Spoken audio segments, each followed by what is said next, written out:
All right. And today is a split screen. 2-2. 2 by 2. Director. Director. Okay.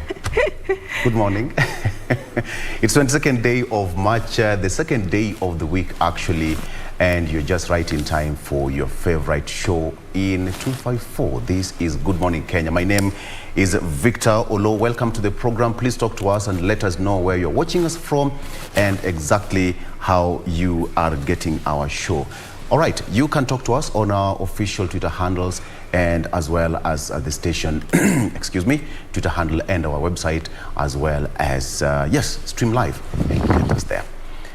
Before that, first things first, the entire team now. Director, reveal, boom, you see? Magic. Amerudisha. Wolan. Wagwan. Yeah. Doreen na Troy. Yes. Gang signs. All right. Sisi ni wa uplands. Throw a sign. Doreen. Sisi ni wa uplands. Good morning. What is the meaning of Wolan Shatter? Sisi ni wa uplands. Wewe ni Muluya. Wewe ni kwambia mabega. Doreen mabega. Wewe wachana na mimi.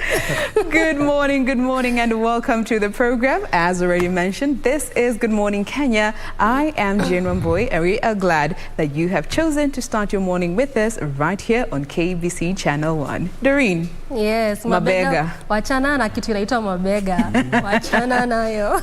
Anyway, beautiful morning to you, our viewers. Kama kawaida, we always appreciate you for making time to join us. And which other morning show would you be watching if not Good Morning Kenya? We have a loaded show for you this Tuesday morning.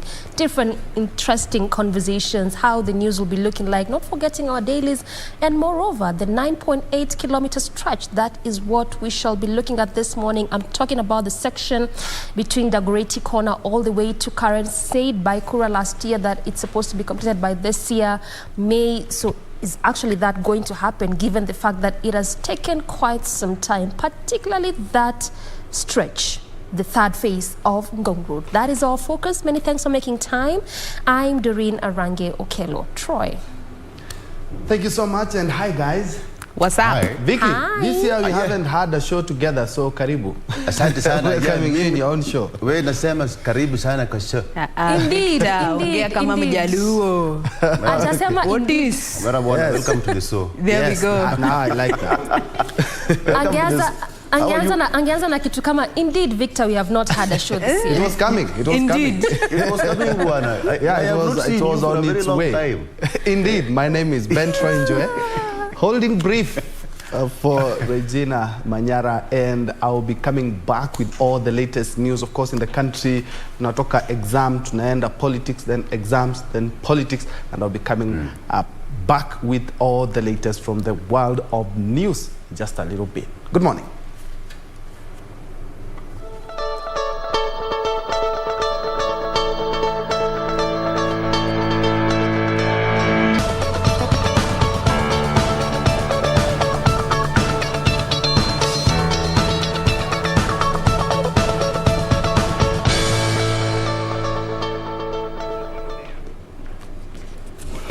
Good morning. This is what we have of latest from our news desk, where we begin with security matters. And security has been beefed up in Elgeyo Marakwet after 2 people were shot dead and 7 others were seriously injured when armed bandits raided Kitiala location on Sunday.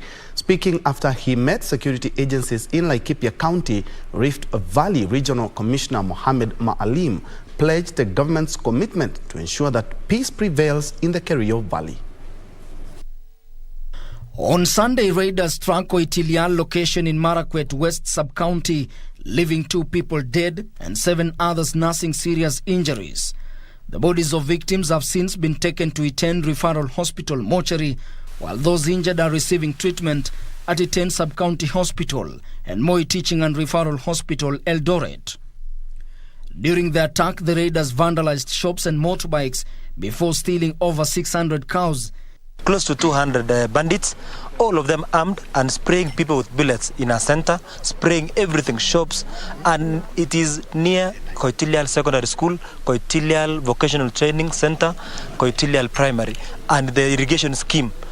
being the latest attack in the wake of another one on Saturday, where animals were also stolen. Leaders and residents have condemned the act, calling upon the government to act swiftly to contain the insecurity menace and curb wanton loss of lives and property. Sasa ni miezi miwili imepita, Matiang'i hatujaona watu wako wakifanya kazi, ila kwamba ng'ombe wenye wamechukuliwa wanaenda wapi? We don't know how powerful these guys are. Mr. President, please tell us if these guys are more powerful than the government. Let us get to know. Hours after the attack, Rift Valley Regional Commissioner says security has been restored. While meeting security agencies from Laikipia County in Rumuruti town, Maalim called for cooperation between local communities and government agencies in tackling issues of insecurity in the region. We want to see prompt response on the part of our security agencies. They have been doing very well, but we want to see more response, possible creative and above us on, between the Tiati and the Marakwets. And now to the latest KCSE update. Only 2 phones will be allowed within an examination center as part of the enhanced government efforts to curb examination malpractice. Education Cabinet Secretary Professor George Magoha says only the examination center manager and 1 security officer will be allowed to have their phones within an examination center as the Kenya Certificate of Secondary Education examinations entered the 2nd week. Wycliffe Okech reports. Professor George Magoha was in Kisumu to inspect the ongoing KCSE exams that have now entered the 2nd week. Magoha assuring KCSE candidates of an even competition ground as he rubbished some media reports that claim some papers of the ongoing exams had leaked. A leakage in an exam means that you have the paper way ahead of the process, several days or even a month before, like used to happen. When our children are already in the classroom, the people who are breaching the integrity of this exam, and they are very few, they are doing so to justify the money that they have collected from stakeholders who don't value their children. And I don't think they are going anywhere. And when I give you my own assurance as the head of the education sector in this country that the examination has not leaked, take it to the bank. And as part of the enhanced efforts to curb exam malpractice, the CS said only the exam center manager and 1 security officer will be allowed to have their phones within an examination center for emergency purposes. We have now come to a very painful conclusion that we do not need cell phones in examination centers, except 2 cell phones for emergency purposes. 1 that shall be with the head, with the center manager, and another one with 1 of the security men. The reason being, there could be something that is interactive, a child may fall sick, and there may be need for communication. But for all the other mortals like myself, and vigilance and supervisors, and the other security people, they will leave their cell phones at home. They don't need them. He reiterated the need to have the candidates write the examination devoid of any interference. Meanwhile, CS Magoha said KCP exams marking exercise is almost complete, with the results likely to be out later this week. In terms of the marking process of the Kenya Certificate of Primary Education, we are doing extremely well. We are about to complete the composition and insha, and we have no doubt that, subject to the availability of His Excellency the President, we should be able to give you the results either later this week or at the very latest early next week. The candidates on Monday wrote mathematics and biology papers, with Kiswahili and religious education papers lined up for Tuesday. Wycliffe Okech from Kisumu County. And now to the drought situation in the country. The government has defended its handling of the drought situation, saying all intervention measures are serving their purpose. State Department for Social Protection Principal Secretary Nelson Marwa says no Kenyan will succumb to effects of drought, dismissing claims of indifference by the national government. Beatrice Gatonya-Ngetich with that report. For months, millions of Kenyans have had to put up with the unforgiving wrath of Mother Nature. The drought situation has driven many to the edge, with some forced to depend entirely on the government for subsistence. The government says the intervention has provided many Kenyans a lifeline, and a lot more is being done to cushion them further. Hybrid kind of effort that is being rolled out to mitigate the impact of drought. Hybrid in the sense that in December last year, we rolled out cash transfer, and like the PS has mentioned, although there are material challenges here and there, and it's in his own wisdom, the head of state did, decide that there must be another intervention, so that no Kenyan can be able to die on account of lack of food. So the hybrid is cash transfer and physical food distribution. In the last couple of weeks, some leaders have raised concern that the presence of the state was not being felt by those affected by drought. But in a rejoinder, State Department for Social Protection Principal Secretary Nelson Marwa said no Kenyan will lose their life to drought and that more help is coming. There is a lot that the government is doing to ensure that in the long run, Turkana should be self-reliant, Marsabit should be self-reliant, Tana River should be self-reliant, so that we don't need to send food there. National Disaster Management Authority Director Technical Services Lesayana Lembara said for the long-term interventions, the government is working towards developing water infrastructure in order to deal with chronic water shortage, sustainable livelihoods, among others. We are looking at the livelihoods and the adaptability in terms of the production. We know the climate change is real. So in terms of if the precipitation is reducing over years, and the climate information is providing that, then what adaptive mechanisms do we put in place for the local livelihoods to be able to flourish? 23 ASAL counties are experiencing drought due to failed rainfall, and some 2.8 million Kenyans are facing food distress. To the looming polls now, the government says that all measures have been put in place to ensure safety during the August general elections. Interior Cabinet Secretary Dr. Fred Matiang'i says that critical election reference material, including the election management security plan, the standards operating procedure for peace and security, have been beefed up and developed and distributed to relevant teams. Additionally, more security officers have been recruited with more equipment procured to beef up security during the national exercise. Matiang'i spoke when he met development partners in Nairobi. Of fostering those relations and ensuring that we work very closely with our development partners, and when there are issues to be discussed or issues to be raised, including on how we are preparing ourselves for the general elections, we are able to be forthcoming and forthright with our partners and respond to them effectively as we have done this morning.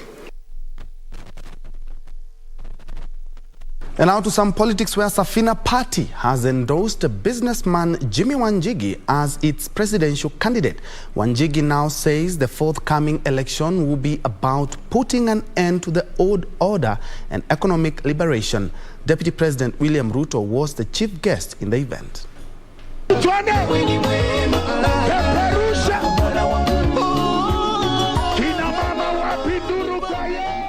The hundreds of delegates of the Safina party converged at the Bomas of Kenya to endorse the businessman who until last year was operating in the shadows as its presidential candidate. Kenya. So help me God. So help me God.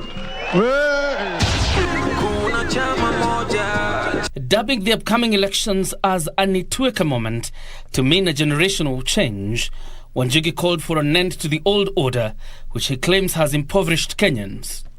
We are ushering in Itweka, a break from the old order of personalities, positions, and unmitigated greed for power. It is our resolve to give our country a different leadership, to cement a progressive, irreversible gains in our governance and institutional arrangements. Wanjigi says he seeks to introduce new leadership in the country that would empower millions of jobless Kenyans. Out of 17 million employed Kenyans, 17 million. Munashika hiyo. Only 79,000 earn 100,000 shillings a month. 100,000 shillings a month. That is less than $1,000. Ulimwengu. Deputy President William Ruto, who was a chief guest in the event, reiterating the call for the economic liberation of the country. Our competitors believe this is a constitutional moment. We believe, together with Safina, that this is an economic moment in the history of our country. Multi-party hero Paul Mwite, who is a Safina party leader, pledged to lead his party to working with Ruto's UDA and Kenya Kwanza as champions of economic freedom. That when Safina wins, the president said, we will invite you and UDA to come to the serikali pamoja.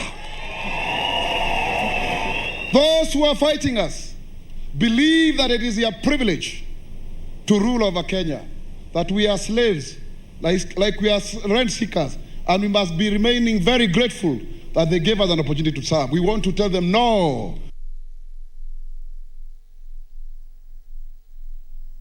In other news, Maendeleo ya Wanawake organization is calling on the government to intensify the fight against alcoholism to save young people and potential leaders who have been rendered helpless. The organization's national chairperson, Rahab Muyu, says parents are now being forced to take care of their alcoholic children who should be the ones taking care of them. Zainab Said reports. Speaking during the organization's 70th celebrations in Thika, Kiambu County, Maendeleo ya Wanawake Organization National Chair Rahab Muyu regretted that alcohol is becoming a burden to aging parents. This alcoholism, Bwana Governor, has robbed us of our sons at a very early age. It has denied our children the chance of being fathers and companionship because they cannot sustain their marriages. Muyu pointed out that the menace has robbed Kenya of energetic sons at a very young age and has denied youngsters a chance to enjoy fatherhood. Siku hizi tunaambiwa wasichana wa miaka 9 na 10 ati ni wamama wa kupata watoto. Lazima tuikatae with the energies we have. The organization called on the government to assure women aspirants of their security ahead of the general elections, pointing out that recent campaign events have recorded disrespect and intimidation against women. We must respect the dignity and the integrity of women in leadership. That women will not be used as sexual instruments. Kama unataka urais, heshimu hiyo kiti, sababu ukikalia utahitaji heshima. Tena tuelewe, hakuna mtu atahama Kenya, na kiti itakaliwa na mtu. Kumbuka heshima sio utumwa. Interior Principal Secretary Karanja Kibicho, who was present at the event, assured Kenyans that the government is keen on ensuring the campaigns are peaceful. In the ministry, we have made sufficient arrangements, as we are aware, when the government started the multi-agency forum, where we have brought all institutions that are concerned with election into the same room to discuss about our preparedness.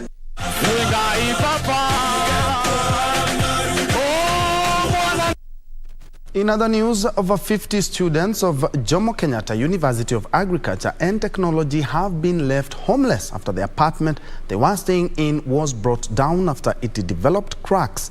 The students lost their belongings and are currently being hosted at the institution hostels. One student is said to have sustained minor injuries. The 5-story building located at Juja area of Kiambu County is said to have developed cracks on Sunday morning after a sewerage system was dug inside 2 weeks ago, weakening its foundation. Children are said to have alerted the occupants of the building of the danger lurking in their midst, leading to immediate evacuation. Ilianza tu kucrack, watoto ndio walikuwa wanacheza wakaona, wakasikia nyumba kuna vile ilikuwa inatoa sauti fulani. Watu ndio waliambia watu nyumba inabomoka. Kukuja nyewe tukathibitisha ilikuwa inarusha mchanga kidogo kidogo. Na kuna sauti pia ilikuwa inatoa. Hours later, the building was brought down safely by officers from the National Building Inspectorate in collaboration with county engineers. The occupants of the building, mostly students from JKUAT, watched helplessly as their belongings were reduced to rubble. According to one of the students, only a female student whose door was locked suffered minor injuries as she struggled to leave the house through the window. Affected students have been hosted inside the institution hostels, with efforts ongoing to help them start life afresh.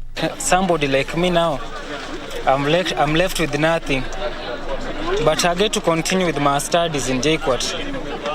So my 6,740 yenye nimepewa sai as a deposit, in real sense haitanisaidia juu I have nothing. I have no clothes, sina chakula, I don't have that place to spend in. Every student who resided or who is residing in this building amepoteza kila kitu yake. It cannot be recovered, and we are looking forward towards ensuring that these students, they will not start from zero, and we are calling upon every stakeholder, and we wish to upon at this moment to approach the Governor Nyoro, MP Koimburi, the MCA, Kamrej, to come and assist us in whatever way they can. The increase in such cases has been blamed on greedy developers, hiring unqualified contractors and failing to follow requisite building processes.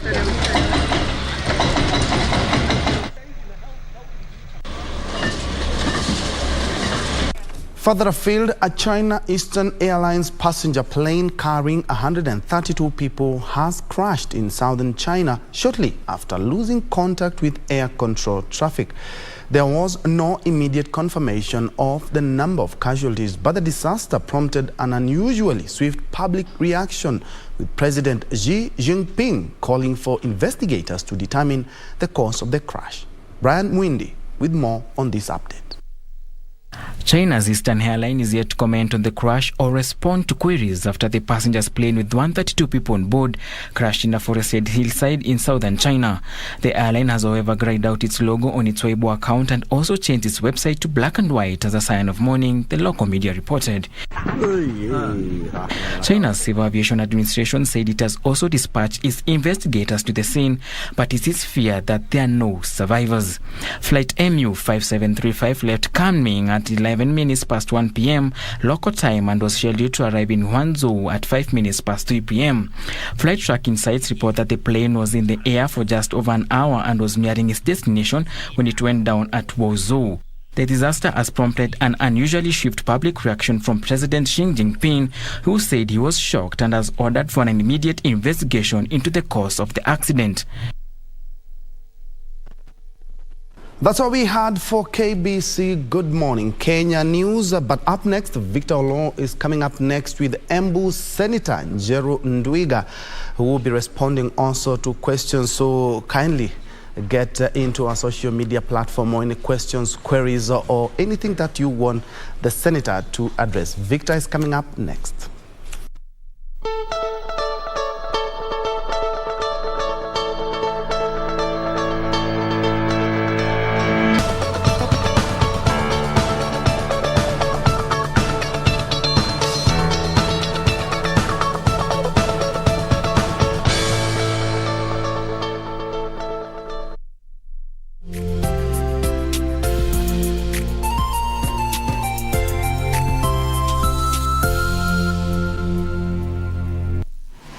Log on to the KBC website at www.kbc.co.ke to get the latest breaking news, entertainment, sports, politics, lifestyle, or business trends from Kenya and around the world. Never miss new episodes from your favorite TV shows, reruns, and movies. Just stream online or watch live on your YouTube channel at KBC Channel 1 TV shows. For the day's biggest stories, trustworthy news, and family entertainment, log on to KBC Channel 1. Watch what you want anytime, anywhere.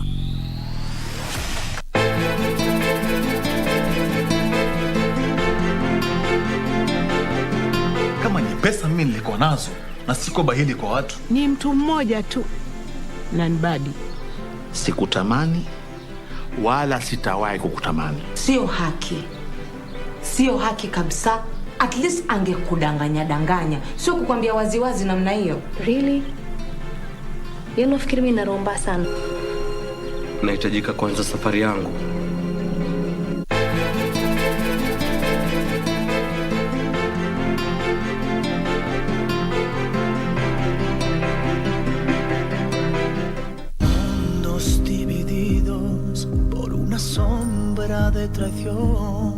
Of course not. If she responds, it won't be a sincere love. The only thing she'll show you is a facade to cover the emptiness in her heart that she's feeling right now.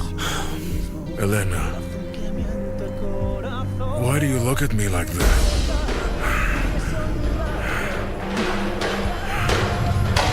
He sent me away. He did what? I don't believe this, Mom. How could he do that to you? You're the only one willing to look after him. Believe this. Are you sure he didn't see you? Believe me, this was no accident. Someone tried to kill me. Lying heart.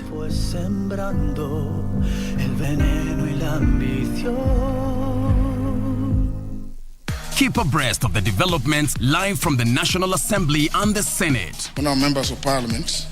The questions. When is the construction expected to commence? The motions. Beg to give notice of the following motion. The debate. Will as many as one of you say aye? The statements. A statement on an issue of general topical concern. The petitions. Order number 4, petitions. Stay tuned to KBC Channel 1 and Radio Taifa for live proceedings from both houses of parliament from Tuesday to Thursday. Live, uncensored, unedited. KBC, your national broadcaster.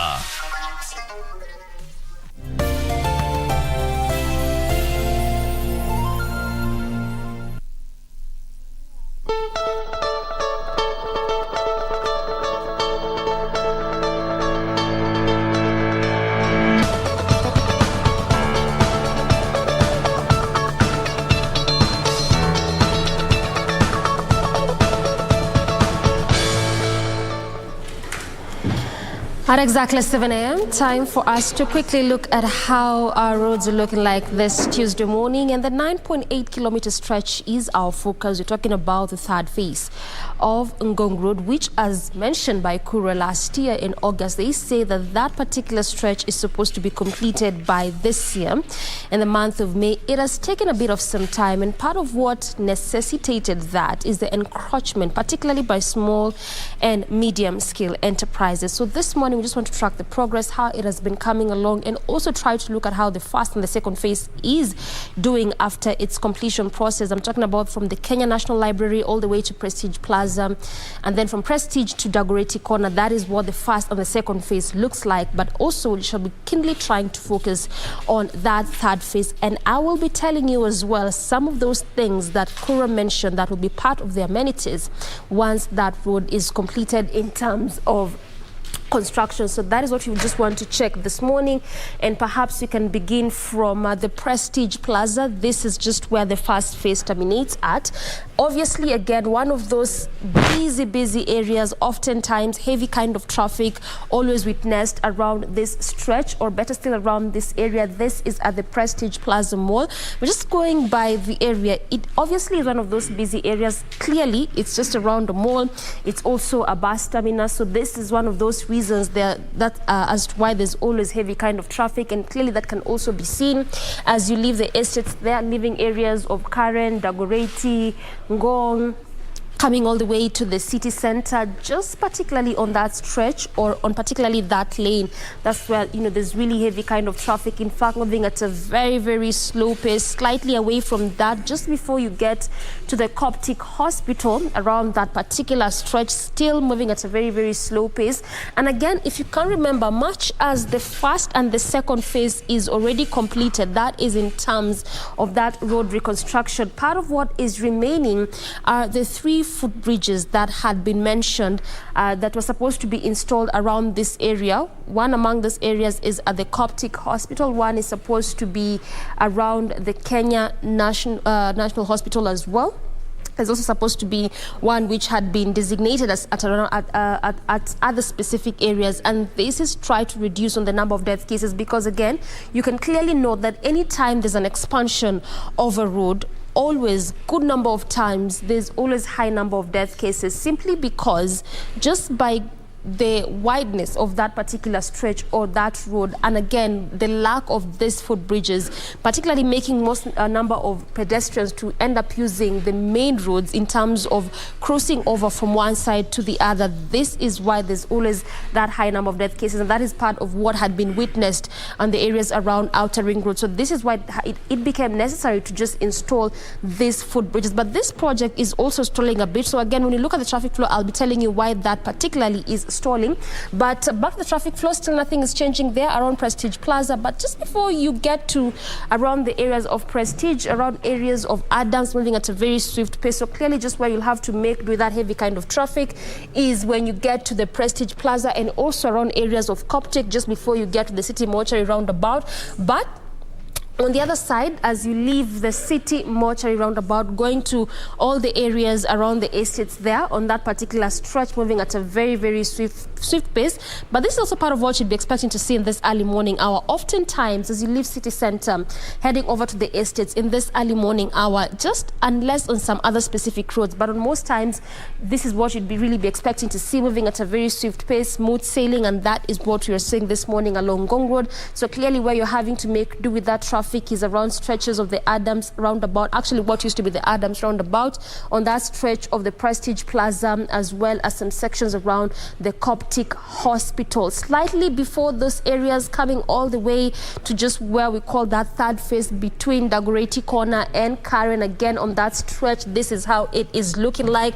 But obviously that is being necessitated by that fact that there's still that ongoing construction of that third phase of the Ngong Road. And again, part of what Kura mentioned is also the fact that this particular stretch will also be inclusive of the non-motorized transport system, clearly the pedestrian walkways, as well as cyclist lane, traffic lights and traffic signals all together once this project is complete in terms of construction. So that's how it's looking like this morning in terms of traffic along the areas of Ngong Road. But again, this clearly is one of those roads that we just try to keep a focus on up until we get to May and see that project complete, if at all it will be complete by that time. But that's how it's looking like at exactly 5 minutes past 7 a.m.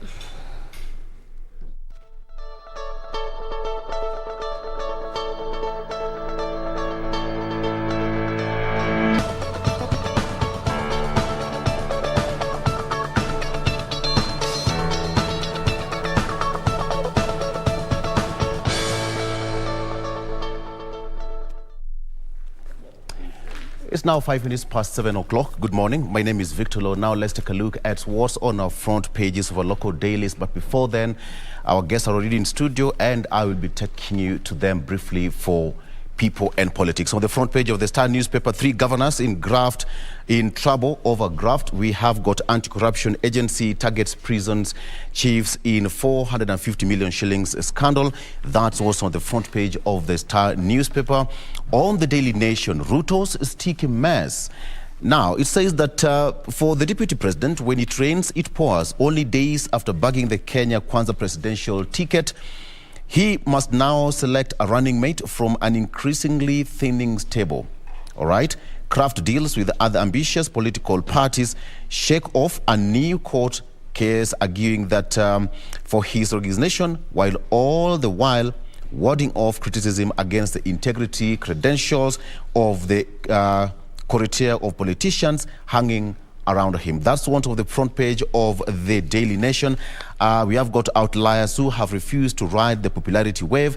We have got several politicians there. We have got Kiretu Murungi, who is the governor of Meru. We have got James Nyoro, Kiambu, Diritu Murithi, Laikipia, as well as Alex Tolgos of Elgeyo Marakwet. That's on the front page of the Daily Nation. And I have the front page of the Standard here, our pledge to Kenyans. On the Standard. Now, what will their presidency look like? A closer look at Raila and Ruto speeches when they were declared and cleared to vie for presidency, and what they said at Chatham House reveals their policy direction. That's what's the front page of the Standard. We have got the picture of ODM leader Raila Odinga there and Deputy President William Ruto. Now, let me give you one thing. One, Deputy President Ruto promised to invest in agriculture to increase productivity and make Kenya food secure. Number two, we'll seek economic inclusion, reform economy from the trickle-down to bottom-up model. What about Raila Odinga? Pledge to leverage on Uhuru's infrastructure development projects to drive industrialization. And second one, promised 6,000 shillings per month to 2 million needy families and to scale up universal healthcare. That is what's in their manifesto and what they're promising Kenyans. Again, that's what's on the front page of the Standard. And finally, on the front page of the People Daily, the ODM cast, despite party assuring aspirants of free, fair and verifiable primaries, contestants continue to stream out claiming insincerity in conduct of internal polls slated for mid-April. So we have got many and a myriad of actually leaders who have been decamping from one party to another. We have got Philip Kutima, ODM, and moved to DAPK. We have got Almas Otieno, who also moved from ODM to Jubilee. We have Andrew Mwadime, Jack Ranguma, who ditched ODM to undisclosed. He's not yet disclosed his party. We have got Joash Maangi, who moved from ODM to UDA, and David Nkedienye, ODM to Jubilee. But anyway, we still have that happening across political lines, and before the deadline for the party nominations, a lot will be happening.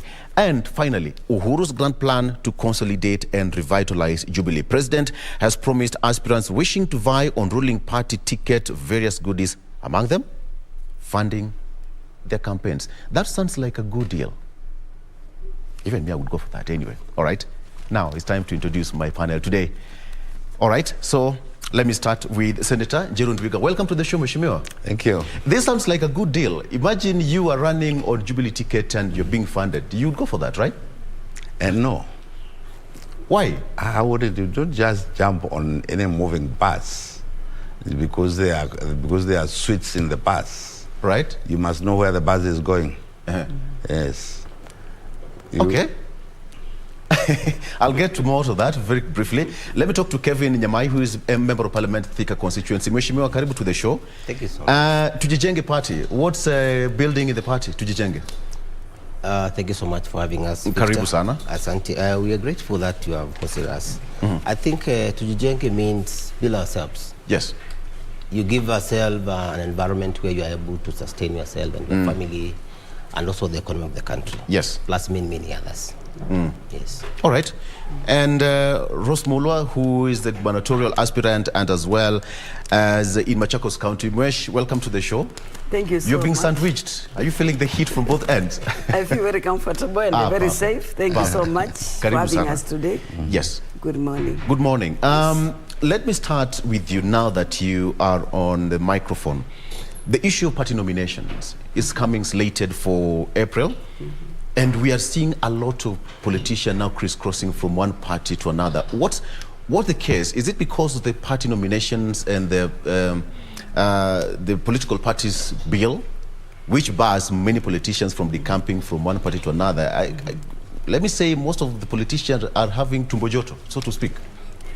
Yeah, I want to say I'm the party leader of Empowerment and Liberation Party. Yes. That is ELP. And this one was bound to happen, because that's why in my previous episode I've been telling people who are aspiring to be aspirant, I've been telling them you don't need to stick to a particular party because it has been there for a long time. We have got more than 82 political parties which are registered by the IBC and the Office of the Registrar of Political Parties. And instead of going through Argon, I've been telling the aspirants to join any party. The idea is you have a vehicle which can take you to the August election date. And that's why this one was bound to happen and it's going to happen much more. And that's why we have got many parties and they've got alternatives. And the people who are affected mostly are the people who are in the big parties who have been there for a long time.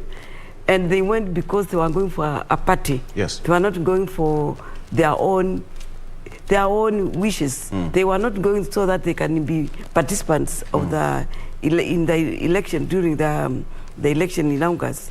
And for that, that's why I say we need neutral parties who can accommodate them. And like my party, I'm getting so many. We might not have been known at the national level, but now they are knowing us and they are coming in big numbers. And it's very unfair because what is happening, some people have been given direct ticket. And all along I said, in my party, that is Empowerment Liberation Party, we're not going for nominations. It's a platform where we want to accommodate You're not people. going for nominations. Are you going to pick your candidate? It's very interesting because from the beginning, I expressed the desire of the party and the objectives of the party that we don't go to nominations because there are enough parties in Kenya. And 82 parties, let's say, like Mheshimiwa, where he is running as a senator. In Kiambu County. I don't think there are 82 aspirants who want to be senators. They might be 2 or they might be 3. So I'm saying that, and there is nowhere in Kenya where you find 80 aspirants running as MCAs in one ward. They are less. So I think in future we are going to do away with these nominations because one thing is expensive and it is very emotional because some parties are here that deeper the pocket. The chances you stand. When you talk about emotions, it's one of the biggest headache that you as politicians you're facing because you don't know, once you're nominated as given that nomination certificate, then you're as good as elected. Let me come to you, Mheshimiwa Senator. From your past experience, she's saying that very soon the issue of nominations will be scrapped off. So what next then? I don't know when that will be. Because that is just her wish, depending on how things are right now. Well, I say I don't know when that will be. But the essence of multipartyism is that people should gravitate towards parties which fulfill their beliefs. That this is what I believe in and I will move in this direction. Most of the times, it's also the communities where we come from. What do they believe in? What do they believe in?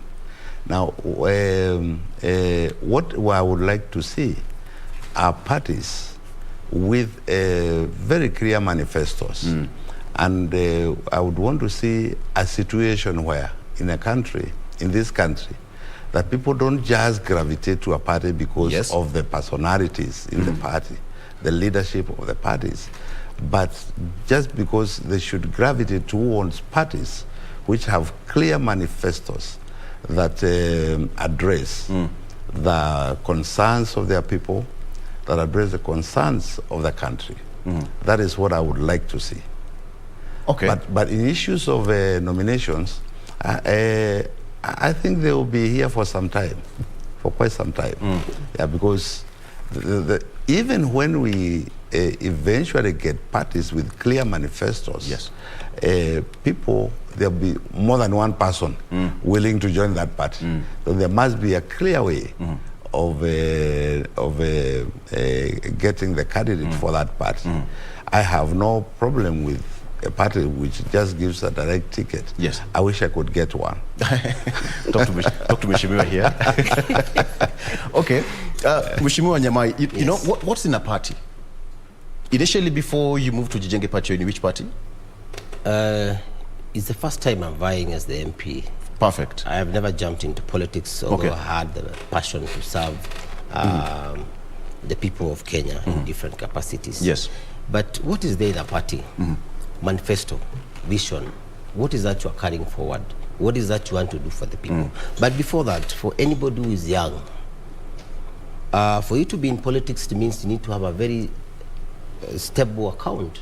Exactly.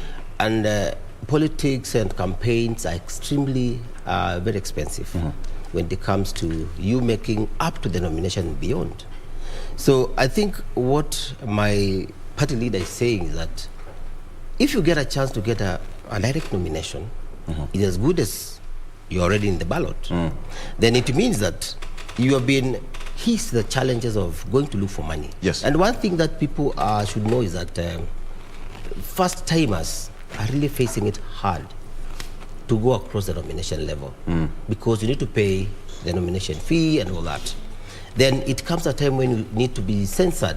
You only need one candidate to go for the main event. Yes. Then your money goes to drain and you're left out there. Many people are still going to serious depression because of this. Yeah. So I think way forward, I agree with what she has said, although like what Mheshimiwa said, it might not be tomorrow, but actually if we have about 80 parties in Kenya, why not affiliate yourself with one of them? The idea is to serve, but you find that most of these people want to be associated with big parties, with big names and all that stuff. Yes.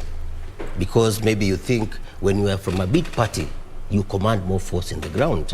But when I was going around as an MP for Thika Town constituency, I discovered from the ground, people don't want to know the big parties. They want to know exactly what the personality. The personality. Yes. What is your background? What have you done? And what can you do different from what others have done? And I think that's the main important thing. The other thing is that we need to give voters that sensitization, education. The civic education. For civic education, which I think they have been bad so much.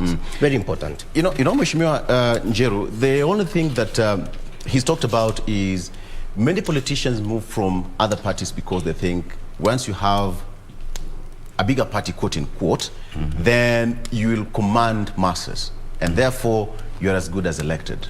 From your own experience, you've jumped from which party to UDA now? Initially? I did not jump from any party. We were all in Jubilee. All in Jubilee? Yeah, we're in Jubilee. And then you moved to UDA. UDA is just a sprint of Jubilee. I don't think so. It is.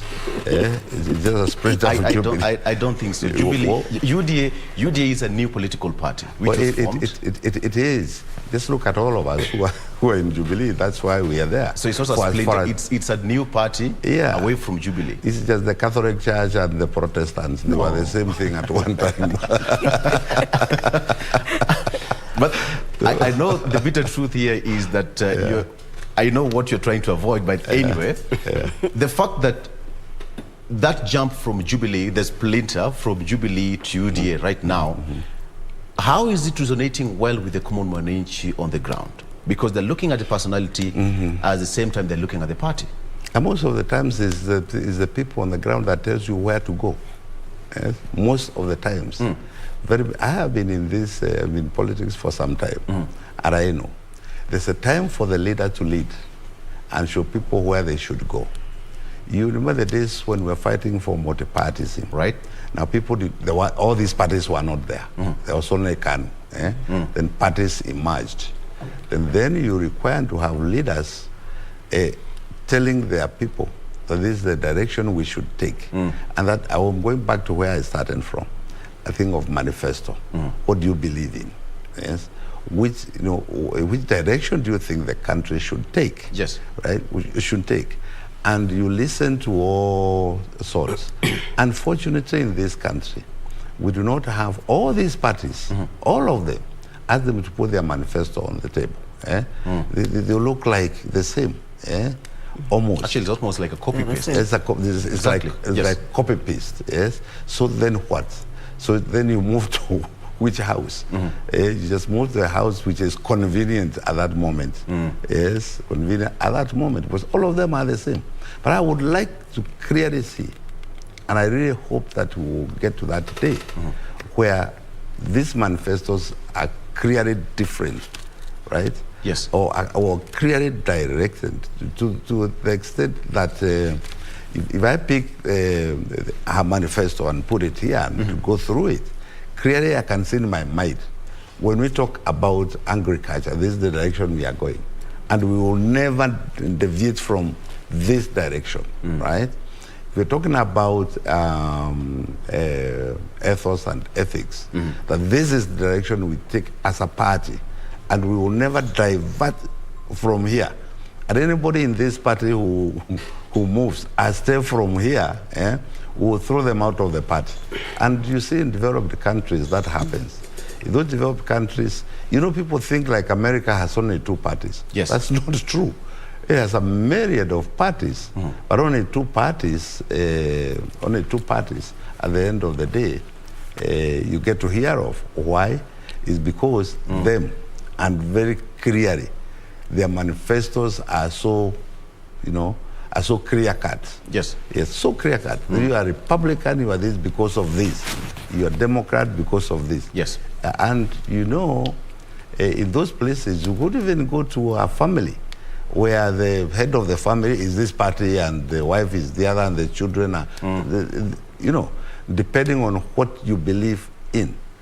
And depending on what you believe in. If you look at the number of years that America has been independent, that is correct. Compared to us, we are still a toddler. That is why I said I hope one day, yes, we are not there yet, that one day I hope we will move towards that.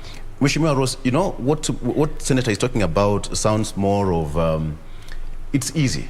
But then, the copy-paste in our manifestos, it's you'll find Mheshimiwa Nyamai moving from one party, the following day he's the Secretary General of this party, he'll move to your party again, he's there the treasurer, another one goes to UDA, he's now the mobilizer in Embu County. All politicians gravitate. Like, for example, if you look at, so to speak, the big boys in the game, talk of Mheshimiwa William Ruto, talk of Mheshimiwa Kalonzo Musyoka, deputy, all of them, at one point they were together. So they know the game pretty well. They know the corridors of politics pretty well. It seems that getting a unique manifesto will be so it will be so hard because you know each other. You've moved from one party to a party hopping. I think if I can comment on this, yes, I don't see the manifesto changing that much because whether you come from the eastern side, western side, central, the needs of Kenyans are the same. And that's why you will see all the politicians, when they stand on the platform, they are talking about health, they are talking about roads, they are talking about unemployment, they are talking about corruption. It is the same thing. So there will not be much change in the manifesto because the basic needs of all Kenyans, irrespective of the county you come from, they are the same. So the most important thing is that we work as a team. And because politics is not a big thing or it is not a strange thing. When people hear the name politics, like when I started, they said, you have entered politics. Yes. Then I told them, do you know the meaning of politics? Politics are just activities where decisions are made. You make it sound so easy. They are just activities where decisions are made and how to share resources for every county or to distribute the resources to the citizens. It is a place where people make decisions how to take powers, positions, and that's why when you see when they go behind the scene and they say there was some agreement, there was some MOU, it is just a decision being made. Just the way you can say you have got office politics, you can have church politics. So it is just activities. It's not a bad thing. And that's why I'm telling Kenyans to wake up and not say politics are dirty. Politics are not dirty because decisions are made during the time by the politicians. And you don't let people who go there who make decisions which will have side effects, ill effects on your resources, on positions. And that's why I'm telling even all Kenyans, don't do politics behind the scene. Don't do politics. What's so unique in your party, ELP? Yeah. About ELP, the uniqueness of ELP is because it's not a regional party. Because most of the parties are regional.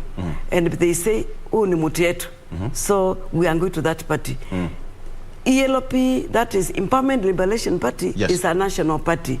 And being as new as it is, I've got aspirants from all over the country. Good. From all the counties, from Lam to Western Kenya to Kisumu. Yes. Mount Kenya, I've got is from Kiambu. Yes. I've got Kirinyaga, Machakos, Kitui, and everywhere. Kisii. So it is the uniqueness of Empowerment Liberation Party. It is a national party. And another thing about it, we give freedom to our aspirants. When the UN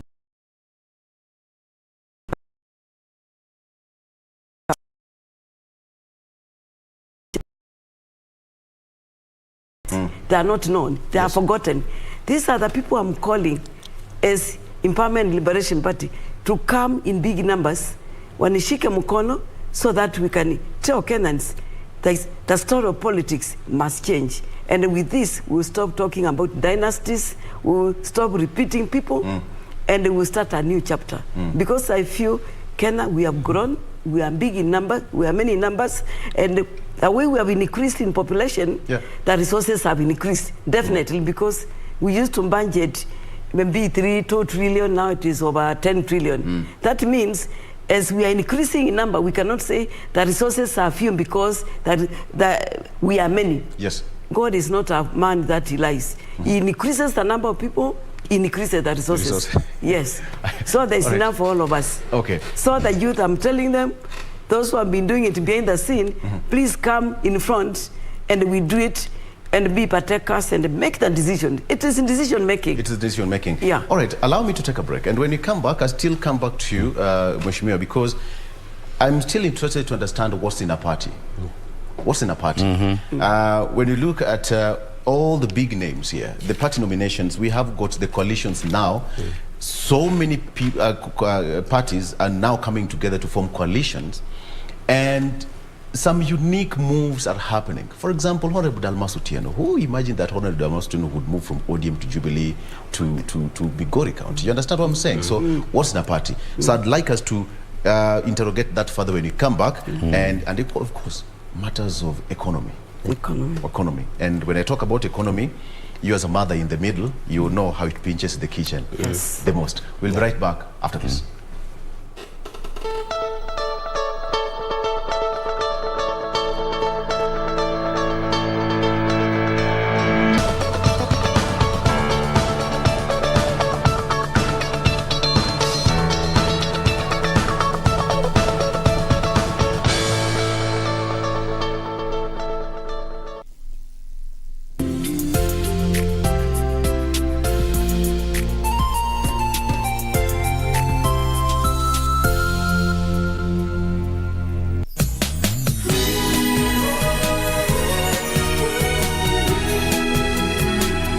What are you doing here? I'm wondering if you're too thick-skinned, or if it's true that you have no shame at all. I will not forgive you. I will destroy everything you have by hand.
Of your life.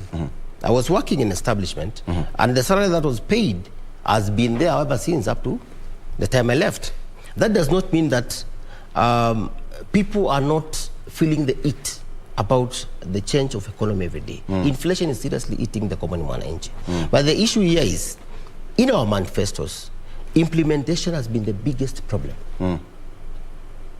We give too much, we promise too much, but we are not able to implement and provide. That's exactly what ELP is coming to do. If we say that we'll work about water supply, yes, we want to segment, and especially now in the issues of water in Thika, it's a big problem in Thika constituency. I've gone around and I've seen that. People are carrying jerrycan today. Well, we have two rivers, the Chania River and the Thika River. We need to come up with a very good, sustainable solution to this problem of the people. And again, make sure that water is a gone case in Thika town this time. So I have very good methods of how we will provide that water supply without challenges to the people of Thika, in collaboration with the Tiwasco and other areas. I'll come to that, to the party manifesto and your personal manifesto when the right time comes. But then, let me come to you, Mheshimiwa Senator. This is not the first time you are running for a political seat. When you were during the, when people were still fighting for the multi-party, way back in the 90s, we only had one party, KANU. And perhaps people towed the line because it was all the top from the executive and everybody else through to the councillors. Way back we had councillors. So there were party discipline. But as we speak right now, do we have party discipline? Because one politician can wake up and say, I'm decamping from this party. The following moment you see him or her in a party headquarters getting a kofia and off they go. The party discipline, perhaps that's what's lacking. You see, first I want to go back to where we stopped about parties. About parties. You know, the reason I am so keen on talking about manifestos is because unless you have a clear direction, if you are in a ship which has no compass, it will go wherever. And that has been the curse of this country. I'll take you back to the years when we got independence. What were Kenyans crying about? And what did our forefathers promise this country? That they will eliminate poverty. They will eliminate, they will deal with poor health. They will eliminate what Ujinga is what? Yes, right? Illiteracy, right? Those are the tenets that which built this country. Now, where are we at today? When you listen to politicians, are you hearing these things from those days? How this country was set up on a very, very, very steady, by a foundation. But what happened along the way? What happened along the way? These are the questions that we need to be asking ourselves. Yes. Do we want to keep reinventing the wheel? Let me tell you, one of the things that I'm interested in, that excites me about the party, about UDA, is about his manifesto. It's just about the only party right now that is talking about a clear roadmap. Then it is, now we're moving from bottom up. Now, what is bottom up? In my view, let's go back again to where this country started. Right. What did our forefathers do? This country was built on that principle. We started very strong cooperatives. Wherever you come from, all of you, you will know what the cooperatives of the day that involve the common person, that what did they do coming up. And I will tell you, along the way, if we did not lose that focus, this country would be somewhere. Okay. And I will tell you, yes. And I will tell you, I want you to look at, because you want to look at why do we have unemployment, why do we have all these economic problems, we are going there. Yes. I want to take you to countries that were poorer than us. Then, in fact, I will take you to China. China is a cooperative country. And the principle of getting from down there up, is what has built that country. That today, today, whatever you touch is a cooperative thing. I could take you to Iran. I've been to all those places. I could take you to Iran. And everything you touch is a cooperative. Even tractors that you import here are from cooperatives that started from doing small things, from Juakali things. Now they are where they are. But the moment you open up your country, you just open up your country, yes, everybody come, bring whatever, and you forget to focus on your people. Country is about people. So you must focus on people. And that's why I'm excited about this, you know, moving from ground to bottom-up economy. Yes. Okay. It does not mean that the fellows who are up there will disappear. No. But you must move with the masses. Okay. You know, you said something quite interesting, because when you look at, when you say the manifesto, for example, the party manifesto, the UDA as a party that you say is a splinter of the Jubilee Party. Now it is a party on its own. It's a party on its own. Forget about this preaching. So, so initially, before you decamped, before you moved to UDA, Jubilee had a good manifesto. Right now, it has a bad manifesto. Is that what you're trying to say? No. No, I'm not saying that at all. I'm saying that we lost something along the way. What was that, sir? The thing we lost along the way was focus on people. Was focus on people. And I'll tell you, the Kenyatta government, clearly was focused on people. The first government, right? They had a very strong cooperative movement. I think you heard me. Exactly. Very strong. Yes. What happened along the way? It died. The Democratic Party, which I subscribe to, also had that in its manifesto, that we're going to grow the people from bottom and moving up. Okay. Kibaki revived the cooperatives and the cooperative ministry also again, right, for the second time. Since then, in the whole of Jubilee period, you did not hear of things like those. No. The focus was different. It was infrastructure, which is so good. I don't say that it's so very good. But where have you left the people, right? The people, you must move. What's so much on the people? You know, that's what I'm trying to get, Mishmiro, because what's so much on the people that when you talk of infrastructure, then you say, what's the people? Infrastructure benefits almost everyone. Absolutely. Yes, Mishmiro. I think I want to commend here is a new party who has come in the scene of politics. Because when you talk of the big parties and the people have been there ahead of us, they have done their best. But one thing I ask, what went wrong? Because it's not a party. That's why I'm saying it's not a big party or the name of the party or the manifesto. You can have a very nice paper written down and you cannot even implement what you have written. I still feel that we are to, as Kenyans, we have the right to blame those who have been there ahead of us. Because they cannot say that something went wrong somewhere. Yes. It is like you give birth to children and you forget to educate one. What went wrong? That child is not wrong. Kenyans, those who are not being in politics, they can say they are not wrong, but we cannot sanitize ourselves. I want to say that any Kenyan who has ability and has reached the age of voting, that person is also to blame. I just feel that we are all corrupt Kenyans. And you know why I'm saying this with due respect? Because we are the ones who are putting people in the office when we know the integrity of the person is questionable. And because they are giving us some places, I've gone around and I see that Kenyans, we have that mindset, that mentality. Nipatie kitu kidogo ili nikupatie kura. And then when you are given that, you put in office the wrong person who is corrupt already. You have seen he is corrupt. And when he enters up, if he has given him, because the one who receives and the one who gives, they are both corrupt. So I want to tell Kenyans, we stop taking money from aspirants. And that's why it's very expensive for any politicians to campaign. I went around and I told them I'm not giving any money. I want you to tell me your problems. And with what is in the party is not what I give. Is coming, we work together. Decide how resources are going to be shared. And for example, in ELP, Empowerment Liberation Party. And actually, when I looked at the abbreviation, ELP and ELP almost the same. Yes. Right. Yes.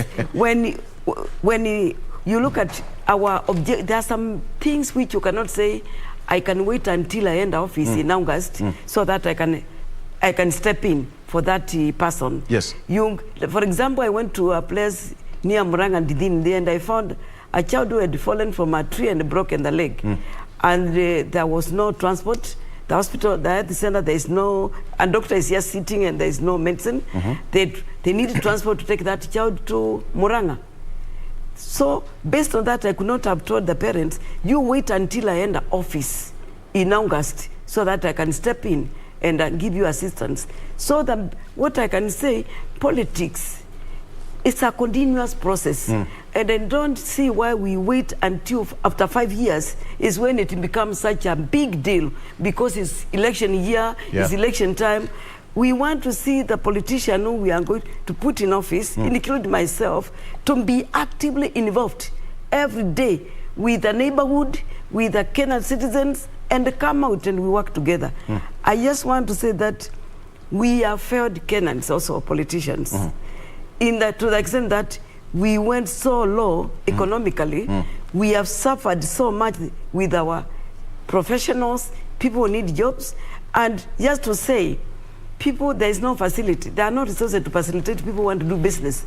Maybe we cannot go get employment, all of us. There are those who want to do business, but there are no resources to facilitate them. So I feel we are also to blame. And I'm asking Kenyans, please, when you are choosing people, whether they are jumping from one party to the other one, it doesn't mean they are better. You can come, we can have new people, no new faces in politics, so that we can tell the odd ones also who have been there for some time, step aside, because it's a job, as he said. Why are people fighting for it? There must be something. 40 people are going for one position. There must be something very important. But again, I want to finish by saying, let us elect leaders, administrators. Let's look for qualities of leaders and administrators. People can manage and take care of our resources. But when we put politicians only, and the characteristic of a politician, they give promises all the time. Nitakufanyia hii, ukifanya hii nitafanya hii. But that's all the basis. That's the basis of. May I yes, briefly come in before you come in, right? Yes. What she's saying, because she's right to some extent. You know, if you go to the parliament, to parliament today, and look at the handstand, look at the handstand, and see, and you will see clearly that the level of leadership, the level of maturity that was there in perhaps the first, second, and third parliaments, right? Those are people who are passionate about country, very passionate about country. Right. Today, where I just agree with her is that the Kenyan electorate is also to blame. Because today, it is not about whether it's old or new. You hear very new who are really funny. Exactly. Who are directionless. What you want, what Kenyans don't want. Those days, I will remember, even before I was mature enough to elect a member of parliament, those fellows used to come to the village, all of them, and address us. What were we picking? It's not just a personality, it's not anybody. But what changed then? It was, what we were picking then was somebody who thinks like us. Yes. Somebody who is answering my problems, who is focused on what my problems are. Now things changed when it came to, now the deeper your pocket, the more, I think somebody can say that politics went commercial. More eligible you if you are. have got financial muscle, then you're good to go. And that is what has gone wrong. I can tell you, because I've been in there, that, and some of us have seen these changes come along the way. Today, you get somebody elected as a member of parliament, and for 5 years they say nothing. Not even Mr. Speaker, sir. And they go out there and get re-elected. Go there and get re-elected again. Yes. Now, you ask that electorate, what is it? If it is some good figure, a good handsome fellow you want them to see around the village, why take them to parliament?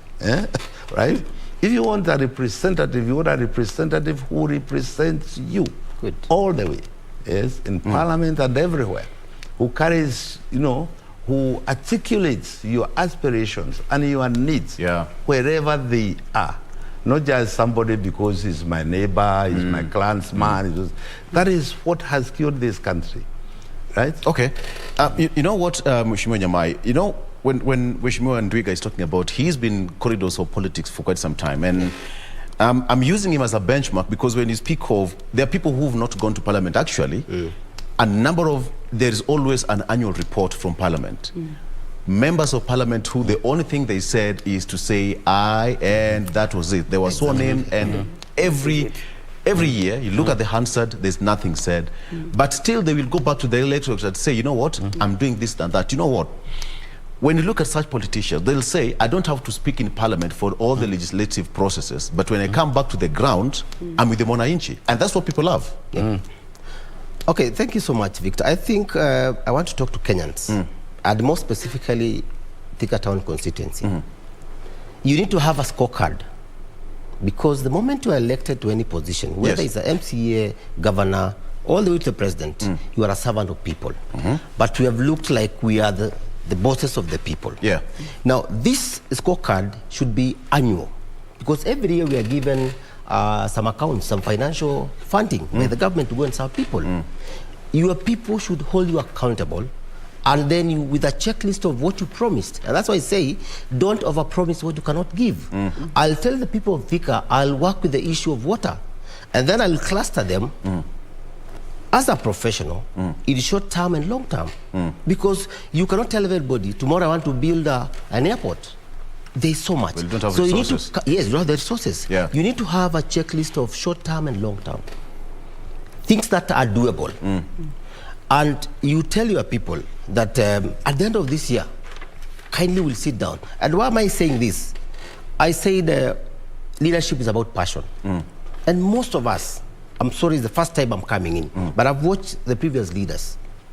Some of them have no passion, and they've gone for their own interest. Now, what am I going to do different from the others? I know maybe that is the question.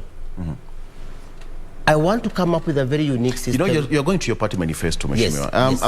I'm still interested. I'll get into your party manifesto. Yes. I'm just generalizing in the matter of the party nominations and the party hopping, because what I'm trying to understand is the reason why, for example, why would Mheshimiwa Ndwiga, for example, Senator here, move from one party to the next party? Because sometimes, let me put it this way, politicians always, they disappear in the woods and leave on Wananchi on the other side of the field. Yes. So you find citizens at the electorates now moving in the dark, waiting, where's Mheshimiwa, Amenda wapi, Amenda to this party, okay, back again, this party. We've seen a number of MPs, or even some of the senators here. Today, they are getting a different coffee in a different color. The next moment, they are given a different color. And when you ask them, so why have you decamped, like, within a month, you've decamped like 3, 4, 5 parties? What is causing this kind of, anxiety to the politicians? I think the key word, without beating about the bush, is greed. Greed by politicians. Okay. And making sure that you are comfortable. That's dangerous. That is very terrible for the Kenyans. And I think that's exactly what Kenyans should look at. What is the main purpose why Mr. X and Y is vying for this position? And immediately you are voted in by the Kenyans. How do we vote you? Is it because of the money? Is it because of the many things that you give? Yes. They are tangible things. Now we are giving lesos, kofias, name it. In a way of trying to lure for votes. What about after 9th August? What happens? We don't appear until the last few months of the election. What are you doing? Because after 9th August, you become the bosses. You'll never get hold of your mission. That's the thing. To speak. The issue is we need to change the narrative of leaders. That what we tell our people at the ground, you do it. And I think the Wananchi should be able to put leaders into account. They have the power to demonstrate. If they demonstrate today because Mr. X and Madam X promised them to give money for some mobilization for something, or maybe to work against, because politicians are funny. I'll work against you because they punch the most painful things. When you're in politics, you expect to be told how weak you are in your language, how poor you are in terms of administrating your family, social and everything. But now the issue here is, let the Kenyans know what is that we are looking for. Yes. Not the financial muscles, not the sweet words, but they should evaluate these people as per the way they put their ideas together. Yes.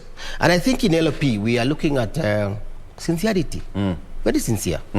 And for example, myself, when I decided to come out of class, I asked myself 3 questions. Why am I going out? Am I sincere? Will I be able to? How will I be a role model? Those are things that you need to ask yourself as a leader. Unfortunately, many leaders don't ask themselves those questions. They go out because they have money, they're able to lure and muscle out. Yes. And that's why they can jump from this ship to this ship. So I think Kenyans need to a time to come up with a unique way of vetting you. Exactly. And come up with a scorecard. Yeah. You know, Mheshimiwa Rose, that brings me to my next question, the issue of vetting. We are soon going for a nomination, and you know, it's a crunch time that each and every politician is now running around to impress the party leader. Let me ask you, are political parties personal properties? That I have to come and dance and you know and impress you and give you the best move and say, good, Victor, you have my ticket. Let me comment on this one. Yes. Just to add a bit on what he said about the aspirants jumping from one political party to the other. I think this one, I call it political conmanship, and this is a habit. We are talking about habits which people are continuing to portray. And I say this with due respect because I had one aspirant, MCA, and of Ndidine. And this man, he came, we did the paperwork, I even visited the area and I saw the suffering of the people, and I did a lot of things there to help the people because there was a lot of problem. And then after 1 week, he sent me SMS. I have been nimenunuliwa expensively. So I'm no longer with the ALP. I'm with another party. So that he has gone to Wiper. He has been bought expensively. And you can see that is what we are talking about, character. It's very interesting because the people there reacted very bad because they asked, Madam, why are you coming again? And this is a place so many people are suffering. A woman walking 5 kilometers, pregnant, in labor, and she cannot reach hospital. She dies on the road. Yes. That kind of thing. And the person who they want to put in office in August has been bought expensively. And I told them, why don't you ask him to give you some money to take this child to hospital? He said it is his money, that what he has received. So we are saying that we have got people who are entering politics without conscious integrity. And this is a thing where we should re-examine ourselves and know that if a person is going to die because of lack of medical services, you are something to answer to God, even if you don't answer to the Kenyans. Yes. Because we saw during the time of COVID, whether you are rich or poor, you got COVID, you either died or recovered in Kenya because borders were closed. To answer the question you asked me, political party is not a personal property. And because if I get an aspirant from any county, I cannot go to manage that place. I'm telling people, when you come to the ELP, you are not coming to a person who is going to be supervising the counties. You come, the fear most people have is that if you're not in good terms with the party leader, who is always perceived as the owner of the party, then you are doomed. With the Empowerment and Liberation Party, I don't even want to have a say in it. Because I said it is for the silent majority, the silent sufferers. Yes. And I told them, go there and decide how to run. For example, he was teaching in a university, and for him to leave that job and come to join the Empowerment and Liberation Party, he saw he was not risking himself under somebody who is going to be dictatorial and that kind of thing. Yes. Everybody has freedom because we are past that age of when we had one party, the Kanu, we know one party, it was not easy. Yes. You could not say certain things. But here with democracy, I think I don't need to be to say the final word. Exactly. The final say in the matters of Empowerment and Liberation Party. So it's a party where people are liberated. Okay. And that's why the name says Empowerment and Liberation. You Change empower mindset. and liberate. Liberate them. Absolutely. Yes. Senator, we have a recall clause, and it's one of the most dormant clauses in our constitution, that when you look at the number of MPs, people who you get them elected, they go, we look at the Hansard, the only thing they said was sworn in, so help me God, kaput. Until after 5 years, they'll come back. The recall clause, how can we make it active? It should be made active. You know, I think the only time that it was close to being made active was in Makueni. Yes. Was in Makueni. Almost. Kenyans don't even understand it exists. Yes. Most Kenyans don't even understand that it exists. Yes. So they will live with a mediocre leadership. They live with mediocre leadership for 5 years. And that's it. It's because they don't understand that they don't know it. Yes. That it exists. One. The number two, this member of parliament, mark you, he has got 160 million shillings a year, right? So you come to your village and say, I'm going to do your school. I'm going to give you a bus. And you sometimes you think that is work. But that is not work, because that can be done by anybody. That's the distribution of funds, which are already preset. They are there for all members of parliament. They'll be given. So, and people confuse that with work of a member of parliament. Work of a member of parliament is registration. You go to parliament and register it. You go to parliament and, because every week, whatever is on that order paper, there's something that affects your people. And not just your people. Moment you are elected, you are not even, you know, you are not in that cocoon, your constituency. You are national member, that's why you are in the National Assembly. So issues, you are required to go out there and articulate issues. I'm told we are running out of time because we are crossing over to Radio Taifa. But before then, I have a question for you. Just 1 minute, Director. There's a question for you here, Senator. Health is devolved, and one of the mandates of the Senate is to oversee on how counties are carrying on their work. There has been a lot of grievances on how patients are receiving services, and especially on lab tests in Embu level 5 and being sent to purchase medicine out. Where did we go wrong? As a senator of the county, how have you or are you planning to help here? I think that must be your constituent. Yes. Now, that's a very, very, very good issue, because I thought we would get there. Because we have dealt on peripheral things. I thought we would get to the main thing, and that's the main thing. No, even the party hopping is a main thing, Mheshimiwa. Yeah, okay. Well, okay. It affects even you. Why are our people suffering? Yes. Yes. Why are our people suffering? With the new constitution, we created devolution. And with devolution, we created devolution because we wanted resources, national resources, to get down to the grassroots. But what has happened? Why is that? I think, three governors in trouble over graft. I don't know why three. I am a member of the County Public Accounts Committee. In fact, that's where I'm going from here. So I'm going from here. I can tell you that the amount of wastage of national resources happens down there. What is happening in Embu has never been heard anywhere else. In fact, the person writing that does not even know the slightest. About the Embu, are we through? Can I answer? The director is shouting in my ear saying. So the director, you asked me a question which I need director, to answer. just give him 1 second. Just 1 second. Just 1 second, director. Okay. And I thank you for it. Okay. What's happening in Embu is pathetic. Pathetic. That hospital, we have got equipment which we are paying for from the national government. It is properly equipped. But today, what the person says there is correct. You go out there, there are absolutely no services. In some of the hospitals in Embu, if you're going to see your patient, you also carry water.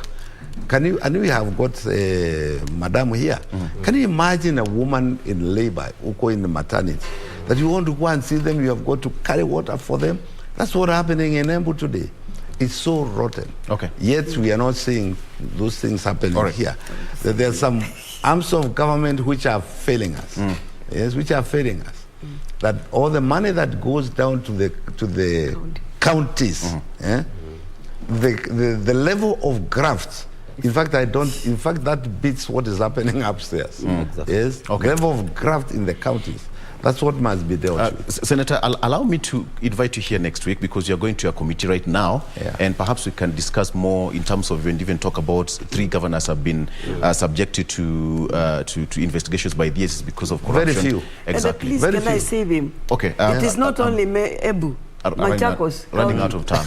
Running out of time. Okay, so we are closing this particular discussion and heading straight to Radio Taifa, where we have got government spokesman, that is Cyrus Oguna, discussing more on national issues. Straight to the Radio Taifa section.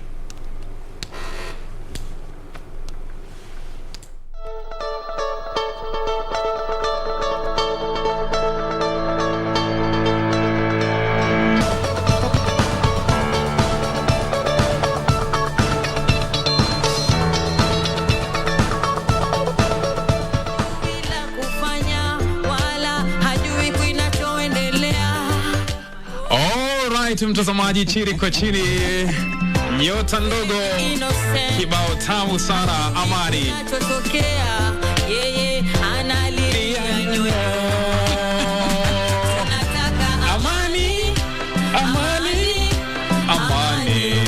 Amani, tunataka amani ya kutuleta pamoja.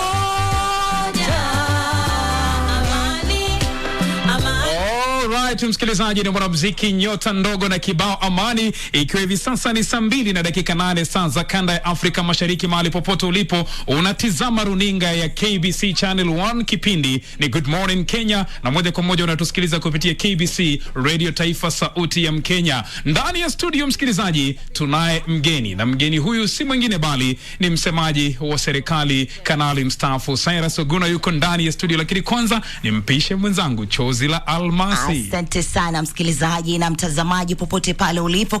Kama alipotangulia kusema mwenzangu, ni kwamba uko ndani ya Radio Taifa, na vile vile unatupata kupitia KBC Channel 1 kupitia Good Morning Kenya, au sio?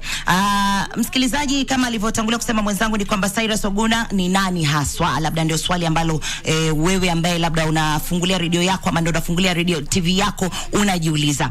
Unaambiwa kabla ya uteuzi wake Rashid, Oguna alihudumu kama msemaji wa pamoja wa mradi wa ramani ya kitaifa na rasilimali.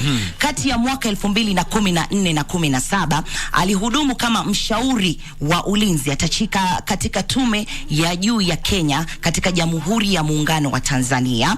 Oguna pia anajulikana zaidi kwa jukumu lake la msimamizi wa ofisi ya masuala ya umma ya jeshi la ulinzi la Kenya na msemaji wa KDF mwanzoni mwa operesheni Linda Nchi, wadhifa ambao alishikilia kwa miaka 3 kati ya mwaka 2011 hadi 2013. Na Oguna alikuja kujulikana wakati wa KDF alipoingia Somalia mwaka wa 2011. Bila shaka msikilizaji, akijulikana kwa ufasaha wake wa lugha ya Kiswahili na matangazo yake mufti alipokuwa msemaji wa kikosi cha KDF kule nchini Somalia, ambapo alikuwa akipasha taifa la Kenya na Wakenya kuhusu mambo yanavyokwenda katika nchi ile. Kumbuka vile vile pia yeye amewahi kuwa msimamizi wa wafanyikazi, ama ameshikilia nyadhifa mbalimbali zinazohusiana na usimamizi wa wafanyikazi, utendakazi, mafunzo na mawasiliano na KDF na serikali. Na kabla ya hili mtazamaji na msikilizaji, Oguna aliongoza shule ya ujasusi ya KDF. Bana wena, Oguna ana shahada ya uzamili ya sanaa kutoka chuo kikuu cha Nairobi na amesomea shahada ya pili ya uzamili katika masomo ya kimataifa kutoka taasisi hiyo hiyo. Yeye pia ni mhitimu wa chuo cha kitaifa cha ulinzi Kenya. Wakati wa taaluma yake, Oguna alitunukiwa medali kadhaa ambazo ni pamoja na moran wa agizo la Burning Spear. Alright, kumbuka msikilizaji, hii ni Radio Taifa na kipindi hiki unakipata pia moja kwa moja kupitia runinga yako ya KBC Channel 1, kipindi Good Morning Kenya. Kwa hiyo vipindi viwili viwili vinaoana kwa wakati mmoja. Yani kwa mara ya kwanza, msikilizaji, msemaji wa serikali ameuanisha vipindi viwili, ameuanisha Zinga kupitia KBC Radio Taifa Sauti ya Mkenya na ameuanisha Good Morning Kenya. Sijui hapa kadhi leo atakuwa ni Victor ama kadhi atakuwa ni Ben wa Kamuti. Msikilizaji, basi bila kupoteza nukta, sekunde wala dakika, tumkaribishe ndugu Cyrus Oguna. Karibu sana ndani ya studio zetu, umsalimie msikilizaji kabla kuanza mahojiano. Asante sana ndugu Rashidi, dadangu, asante pia na kila msikilizaji na mtazamaji wote, nasema ni asante kwa kunikaribisha kwenye kipindi cha leo. Asante sana. Alright, bila shaka mtazamaji, hivyo ndivyo mambo yalivyo, na naona kidogo Bwana Spokes ukaribie microphone, ndio tukusikie vizuri kabisa kabisa. Hata tungeipandisha juu kidogo tu. Samahani sana kwa hilo. Okay, labda kuna yule alikuwa haja kusikia vizuri. Naomba uchukue fursa hii kwa mara nyingine tena, msalimie msikilizaji wa Radio Taifa na mtazamaji wa KBC. Asante sana. Kwanza nasema ni asante kwa kunikaribisha kwenye kipindi cha leo. Pia kwa wale ambao wanatutazama na kutusikiliza, nasema ni pia asante sana kwa wale ambao ni mashabiki wa Radio Taifa. Ndio. Alright, labda tu Bwana Spokes, tukianza, je, tuna takriban siku 140 hivi tufikie uchaguzi mkuu. Hali ya usalama nchini Kenya kabla kwenda kwenye uchaguzi iko vipi? Tumesema kwa mara nyingine tena kwamba hatutaki fujo tena. Tumekuwa na kasumba kwamba kila baada ya miaka 5 kunakuwa na tatizo. Kipindi hiki tunasema kwamba hakutakuwa na shida yote. Uchaguzi utafanywa kwenye mazingira ya amani, na kama serikali tuko tayari kuhakikisha kwamba hilo limetekelezwa. Kwa hivyo tuko tayari kuhakikisha kwamba mazingira ya amani yatatawala kipindi cha uchaguzi. Kuna wale ambao wanauliza Bwana Cyrus, ndio kuna maeneo ambayo huwa yanamakiwa kama hotspot. Je, sijui kama serikali mmefikia mahali hapo, mshajua maeneo haya na mikakati iko vipi? Tumeshajua kila sehemu. In fact, tumeangalia nchi nzima ambapo tunajua sehemu ambazo kunakuwa na tatizo wakati wa uchaguzi, na kama serikali tumeweka juhudi ya kuhakikisha kwamba maeneo hayo watu wanapiga kura kwa njia ya amani. Kwa hivyo kila kitu kimepangwa na kiko tayari kutekelezwa. Ndio. Labda nikirukia swali la mimi niulize hapa, nini hivi husababisha njaa ama bala njaa, na kama serikali hatua gani ambazo zimechukuliwa kuzuia na kupunguza tatizo hili, na mko katika hatua ya kupunguza ama kumaliza? Kwa kweli njaa ni kitu ambacho kinasababisha na mambo mengi. Hasa kwa nchi yetu mambo mengi yamechangia kwa kuleta tatizo ambalo kwa sasa hivi tunakumbwa nalo. Ya kwanza ni ile tunaita kwa lugha ya Kizungu climate change. Yani mabadiliko ya hali ya hewa duniani. Climate change imebadilisha mambo mengi sana. Kile ambacho ningeuliza ni kwamba nini inasababisha climate change? Kuna mambo mengi, mambo ya kumekuwa na nchi nyingi ambazo kwa kweli zinatumia makampuni ambazo zinaleta mvuke kwenye hewa, na kwa hivyo inasababisha joto kali kuwepo. Kwa hivyo sio sisi kama wa Kenya, sio sisi kama Afrika, ni dunia nzima. Hiyo ni moja. Lakini ya pili ni kwamba tuko na mazoea sisi kama, nadhani kwamba nchi ambazo ni changa, kwamba watu wengi wanakata miti aidha kwa sababu kwamba ya kutafuta jinsi ya kuweza kupata riziki, ama katika ile njia ya kupata jinsi ya kuweza kupika chakula. Kwa hivyo tunakata miti sana sana kiholela.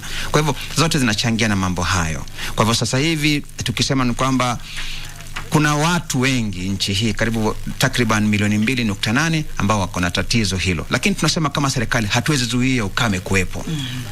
Hatuwezi, maana ukame ni kitu ambacho nimesema ni inatokana na mambo mengi. Sisi kama serikali kile ambacho tunazafanya ni kwamba kupunguza makali yake ya ukame huo. Kwa hivyo njia ya kupunguza makali yake ni kwamba tunapeana chakula na msaada kwa wale ambao wameathirika. Labda Bwana Oguna, umeweza kusema kwamba serikali katu haiwezi kuzuia swala la ukame, na ni swala ambalo linakumba tu si Kenya peke yake bali mataifa mengi kote ulimwenguni. Je, labda miaka 58 ya uhuru kama taifa la Kenya, je, kuja na tangible solution kwamba ndio hatuwezi kuepuka ukame lakini tuna suluhu fulani?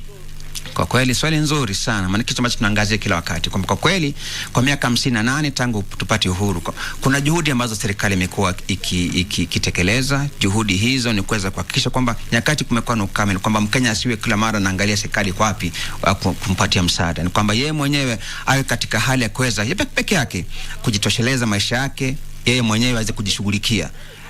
Kwa hivyo kama serikali tumeanzisha juhudi ambazo ni za kuhakikisha kwamba kuna ile tunaita long term solution. zile suluhu za kudumu. Mojawapo ni kwamba kuna maeneo ambazo kila mwaka kunakuwa na tatizo la kiusalama. Hiyo ni moja. Tatizo hilo ni kwamba tuko nyakati ambazo kumekuwa na shida ya kiusalama, ni kwamba watu hawawezi kufanya shughuli zao za kila siku, za kwenda shambani, za kufanya biashara. Kwa hivyo kile tunafanya kama serikali ni kuweka mikakati ya kwamba watu ambao wanakuwa na tatizo hilo wanaweza kuongea na wakasuluhisha mambo yao. Kwa hivyo tumeleta ile tunaita alternative dispute resolution mechanism, ya kutumia wazee wa mashinani ya kuweza kuongea wao wenyewe kwa wenyewe. Tatizo hilo linaitwa na kwamba wakati kumekuwa na ukame ni kwamba malisho yanapungua, maji yanapungua. Kwa hivyo nakuta sehemu yenye maji, wale wenye mifugo wanapopeleka maji pale, wale ambao wanaishi katika maeneo hayo wanakuwa na shida ya kuweza kuwapokea. Kwa hivyo tunafahamisha kwamba tukae kwa amani, sisi wote tupendane. Nyakati kunakuwa na tatizo la malisho kwa sehemu moja, sehemu nyingine basi waruhusiwe kuleta mifugo yao pale kwa njia ya amani. Kwa hivyo ukiangalia pakubwa sana ni kwamba tatizo la kiusalama katika maeneo mengi za nchi hii yamepungua sana. Ukiangalia kwa ukubwa sana, ukiangalia maeneo za Tana River, Garissa, hadi unapoelekea maeneo za Turkana na Lodwar kule, yamepungua pakubwa mno. Japokuwa kuna sehemu chache ambazo bado ziko na tatizo hiyo, lakini pakubwa ni kwamba tumekuwa na mazingira ya amani karibu nchi nzima. Ile ni moja. Ya pili ni kwamba tunajaribu kutengeneza mabwawa za maji, ili kwamba nyakati kumenyesha ni kwamba maji yaweze kutekwa na yaweze kuhifadhiwa, ambapo nyakati kumekuwa na ukame basi maji yatakuwepo. Kwa hivyo kuna mabwawa mengi yametengenezwa na serikali, zile zilikuwepo zikaharibika pia zinarekebishwa. Hiyo ipo.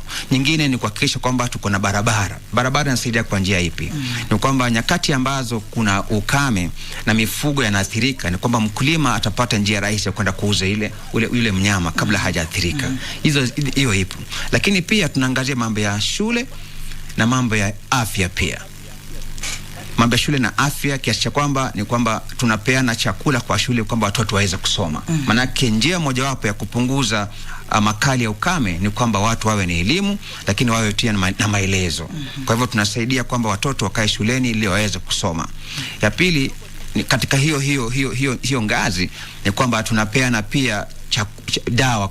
Kwa hivyo hospitali ziko na dawa ili kwamba watoto wawe na afya nzuri ili waweze kusoma.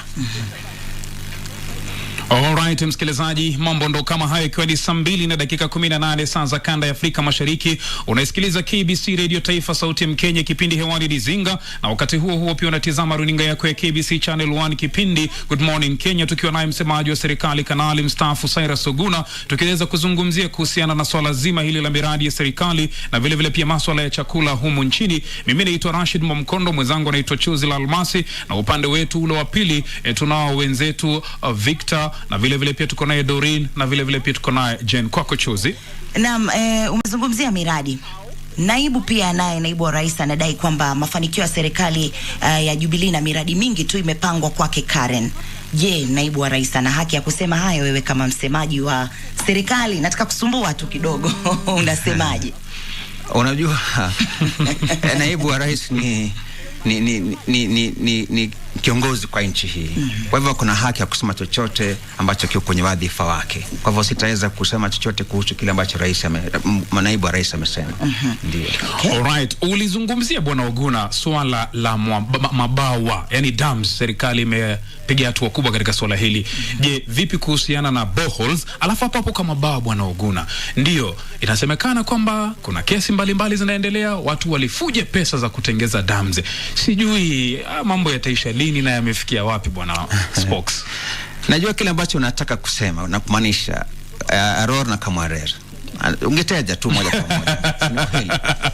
Lakini kitu ambacho kwa sasa hivi iko chini ya mahakama na uchunguzi unaendelea. Kwa hivyo kile ambacho ningependa kuomba wewe pamoja na wasikilizaji ni kwamba wasubiri kwamba uchunguzi umalizike, alafu pia tusubiri uamuzi wa mahakama. Sasa kile ambacho kiko mbele ya mahakama hatuwezi tukaongelea kwenye mjadala kama huu. Naomba tu. Ila tu ningependa kuongeza kwamba kuna mabawa mengine mengi sana ambazo kwa sasa hivi zingine zishaanza kufanya kazi, zingine bado zinaendelea. Mojawapo ikiwa ni Thwake Dam ambayo inaendelea kule maeneo za Makweni, kuna Tiba Dam inaendelea, kuna pia Mwache Dam ambao karibu itaanza katika maeneo za Kwale. Kwa hivyo mambo mengi yanaendelea hapa nchini ya kuweza kusaidia katika ile hali ya kukuza chakula kwa wananchi wetu. Bila shaka msikilizaji, ni msemaji wa serikali ndugu Sara Soguna yuko ndani ya studio na tunapiga mbizi hapa. Kumbuka ni kipindi ambacho kinaonyeshwa moja kwa moja kupitia runinga yako ya KBC Channel 1. Kumbuka kipindi ni Good Morning Kenya na upande wetu ni Zinga. Mimi naitwa Rashid na mwenzangu anaitwa Chozi, tukiendelea mbele na Bwana Spokes. Labda kuna swala ambalo linajitokeza hapa. Nimekuona tangu juzi uko katika maeneo mbalimbali ya taifa letu la Kenya ukiongoza serikali kugawanya chakula. Je, juhudi hizo zimefikia wapi? Wapi kumebakia? Na pengine je, chakula ambacho mmekipeana kutokana na kiangazi kinatosha?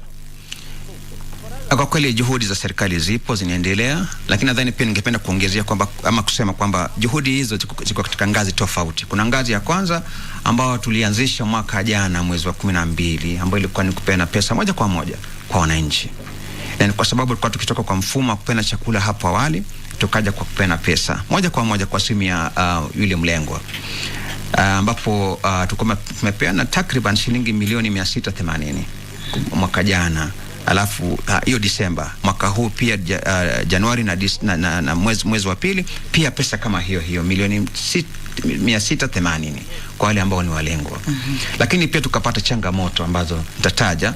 Changamoto ya kwanza ni kwamba utakuta katika maeneo mengine kuna wale ambao wameathirika lakini hawana simu. Sasa ile pesa inaenda kwa simu. Kwa hivyo sasa kama mtu ni mwathirika na hana simu, basi ile pesa hatapata. Unaona? Hiyo ni moja. Lakini ya pili kuna maeneo pia hazina network, yani mtandao. Ambapo unakuta kwamba pamoja na kwamba kuna simu lakini mtandao haupo. Ile inakuja ni kiswasua. Kwa hivyo unakuta nyakati fulani pesa imefika kwa simu lakini hajapata. Nyakati hizo yeye akona njaa, anasubiri pesa ipo lakini hawezi kaipata. Umeelewa? So serikali kwa busara yake kaamua kwamba pamoja na kwamba pesa itakuwa ikiingia kwa simu, lakini pia atapeana chakula moja kwa moja. Kwa hivyo tunaenda kwa lugha ya Kizungu tuna ile hybrid system ya kwamba kuna hela lakini pia kuna chakula, ambapo kwa sasa hivi awamu ya kwanza ya kupeana chakula imemalizika kwa kaunti 23. Tuseme 24 kwa sababu kwamba hizo kaunti 23 ni zile tunajua kila wakati zinakuwa na tatizo la ukame. Ilikuwa ni zile tunaita ASAL counties. Lakini pia kuna zingine kama Nyeri sio ASAL county, lakini hapo unakuta maeneo kama za Kieni, ni maeneo yenye utata. Maeneo za Homa Bay, Nyatike, maeneo yenye utata. Kwa hivyo kuna sehemu ambazo sio baadhi ya zile counties 23, lakini pia tumepeleka chakula kule. Kwa hivyo awamu ya kwanza kwa county 24 imeshamalizika. Kwa hivyo wiki ijayo ni awamu ya pili ya kupeana chakula kwa wale ambao wamethirika. Na umeuliza kama chakula kinatosha. Yani kwa kweli ni chakula cha ziada tu. Kwa sababu kwamba uwezi patia mtu ile tunaita 5 course meal. Ni ile chakula cha ziada kwa sababu mtu huyu sio kwamba hana chochote kabisa, ni kwamba ako nacho lakini imepungua. Kwa hivyo sisi tunaongezea tu kama serikali. Umeelewa? Kwa hivyo tuzidi kufanya hivyo hadi nyakati ambazo mvua itakapokuja. Na msikilizaji, zimekatika dakika 23 baada ya saa 2. Kama ndio unafungulia radio ya kwako huko ndani ya KBC Radio Taifa, kwa yule ambaye anatutazama kwenye runinga, basi unatupata vile moja kwa moja kupitia Good Morning Kenya. Mwaka wa 2019 ulitolewa kama msemaji wa serikali. Utakuwa unaelewa fika miradi ambayo imewekwa kati ya kutimizwa, ipi imetimizwa na ipi inaendelea. Ni miradi za serikali zile zimetimizwa ni nyingi mno. Sana tu. Yani hata nikiweza kusema kutaja hapa zitakuwa nyingi kibao. Kwa kweli. Ukiangalia Kipevu ishakamilika. Dongo Kundu bypass imekamilika. SGR imekamilika. Nairobi Expressway karibu kamilike. Kuna barabara nyingi kutoka Isiolo kuelekea Moyale imeshakamilika. Kwa hivyo miradi nyingi, Toke Dam karibu kamilike. Tiba Dam. Kwa hivyo miradi ni nyingi sana. Kuhusu barabara na maji sana barabara na maji, barabara nimetaja. Kuna barabara hiyo nimetaja ya kutoka Bamba Salagate imeisha. Barabara kutoka Isiolo kuelekea Moyale imeisha. Kutoka Lamu Garsen yote imeisha. Kuna barabara sasa hii ya kutoka, kuna hii pia Nairobi Northern bypass imeisha. Kuna bara za kutoka Ahero interchange hadi Sebania imeisha. barabara za kutoka pia Kitale kuelekea Lodwar imeisha. Kwa barabara ni nyingi ambazo zimeshakamilika, lakini pia vile vile kuna nyingi ambazo zinaendelea.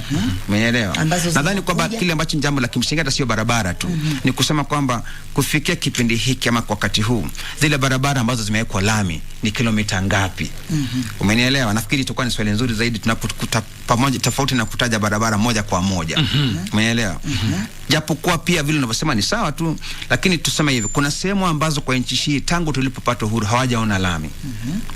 Unaona? Moja wapo ikiwa ni kutoka Isiolo kuelekea Moyale, ambapo inachukua siku 2 kutoka ama siku 3 kutoka Moyale kufikia Isiolo. Kuja Nairobi ni kama siku 5 mawiki. Kwa sasa hivi ni masaa 10 tu. Inamaanisha kwamba tunatoka Moyale ukaja kalala Isiolo, alafu kesho yake uko Nairobi. Hapo awali ilikuwa ni wiki mzima. Kwa hivyo pamoja na kwamba ni vizuri kujua barabara, lakini sasa tunaangalia manufaa yake ni ipi. Ni kwamba imefanya usafiri kuwa rahisi, inachukua muda mfupi, nauli pia ni ndogo, ina watu wanaweza kufanya biashara zao. Ni kitu muhimu sana. Labda msikilizaji tu labda angependa tu kuongezea, labda kando ya barabara labda kuna miradi gani mingine ambayo labda ipo inaendelea ambayo hatujui isipokuwa barabara, na kwamba kuna dams, kuna dams imetaja pia. Kuna Thwake Dam ambayo ni hapo rais alikuwa pale. Kuna Tiba Dam inaendelea. Kuna kuna Ahero Ahero irrigation scheme. Kuna pia na jengo pale damu ya kuweza kuzuia kwamba kusiwe na mafuriko. Kuna Budalangi inaendelea. Kuna Kwanza Isiolo inaendelea. Kwa hivyo kuna madams nyingi kibao ambazo zipo zinaendelea. Kile ambacho labda pia tungesema tu ama kuongezea ni kwamba nia ya serikali hasa ni kufanya maisha ya Mkenya kuwa rahisi. Ili kwamba kila Mkenya aweze kupata mazingira, sio kwamba ya kuchapa biashara tu, lakini pia apate ile tunapata urahisi wa kimaisha. Na sisi kama serikali nia yetu kubwa ni kuweza kusambaza huduma kwa wananchi. Kusambaza huduma kwa njia gani? Iwani huduma ya barabara ipo, huduma ya hospitali ipo, huduma ya usafiri upo, huduma ya shule ipo, huduma ya afya ipo. Kwa hivyo mambo mengi sana. Ukiangaza hata na juzi rais alikuwa, tukiangazia mambo ya masuala ya afya, rais alikuwa Mombasa juzi akizindua mradi wa ugonjwa wa saratani. Hivi leo tunapoongea kuna hospitali ama maeneo ambazo hapo awali ilikuwa ni kwamba unapopata ugonjwa wa saratani ama figo unakuja Nairobi. Kwa sasa hivi kila county ni kwamba unapopata ugonjwa wa figo unatibiwa pale pale. Ni hatua kubwa tumepiga katika masuala ya afya ya Wakenya wote kwa ujumla. Kwa hivyo miradi ni nyingi sana ambazo kutaja zote itakuwa ni vigumu. Bila shaka mtazamaji, kumbuka itakapotimia saa 2:30 tutakwenda kupata mapumziko mafupi, alafu tutarudi tena hewani. Kama ndo kwa sasa unafungulia KBC Radio Taifa Sauti ya Mkenya, kipindi hewani ni Zinga, na studioni tuko naye msemaji wa serikali Kanali mstaafu Cyrus Oguna, na vile vile pia kumbuka ni kipindi ambacho unakipata moja kwa moja kupitia runinga yako ya KBC Channel 1, kipindi Good Morning Kenya. Labda tu kwa hizi dakika 2 bwana Spokes, kabla twende kwenye mapumziko. Tumeona kwamba Rais Uhuru Kenyatta katika hatamu yake kuna baadhi ya taasisi ambazo amedai kwamba zina utepetevu amezichukua na kuweza kuzipeleka katika idara ya jeshi, ikiwemo Kenya Meat Commission. Je, unadhani kwamba hatua hii itasaidia zile taasisi za umma kufanya kazi vizuri? Nadhani kwamba niseme hivi hapo Kenya Meat Commission umetaja hiyo. Zamani ilikuwa ni kwamba kupeana ng'ombe pale unachukua labda miaka 5 kabla hujalipwa. Miaka 5 nyakati fulani labda kwa bahati mbaya unaaga unaondoka na hujalipwa. Lakini kwa sasa unapeleka ng'ombe wako pale masaa 72. Nani ambaye hangelipenda biashara kama hiyo? Hapo awali ilikuwa haikitoa ambacho hakiwezekani. Nadhani kuna watu ambao kwa kweli waliondoka na bila kulipwa. Lakini sasa kwa masaa 72 tu unapeleka mfugo wako pale unalipwa. Nadhani kwamba ni kitu ambacho tungejivunia kama Wakenya. Kwa hivyo wale ambao wamepelekwa pale sio kwamba si Wakenya, ni Wakenya tu, lakini kila Mkenya angependa kupata taasisi ambayo kwa kweli inampatia faida. Kwa hivyo kama rais kwa busara yake akaona ni kwamba apatie jeshi, basi na iwe tu. Pia ukiangazia mambo ya dunia nzima, utakuta kuna maeneo mengi zimekuwa na maendeleo. Iwe ni Egypt, iwe ni Israel, iwe ni Taiwan, wapi. Taasisi nyingi zinaongozwa na wale ambao tunasema kwamba wastaafu kutoka kwa jeshi.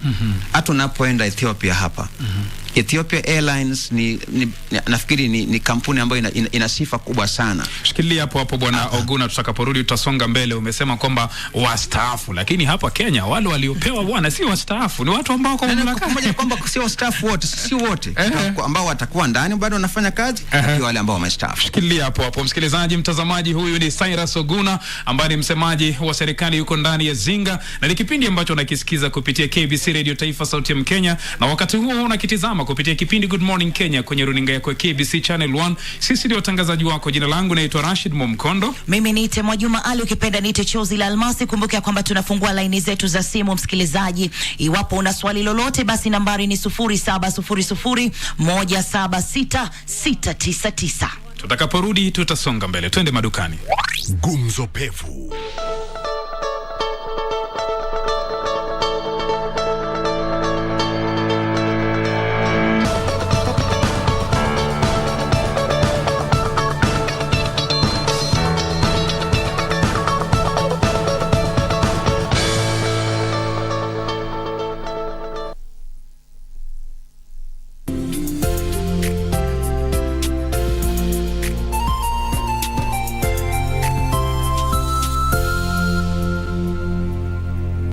Keep abreast of the developments live from the National Assembly and the Senate. On our members of parliament.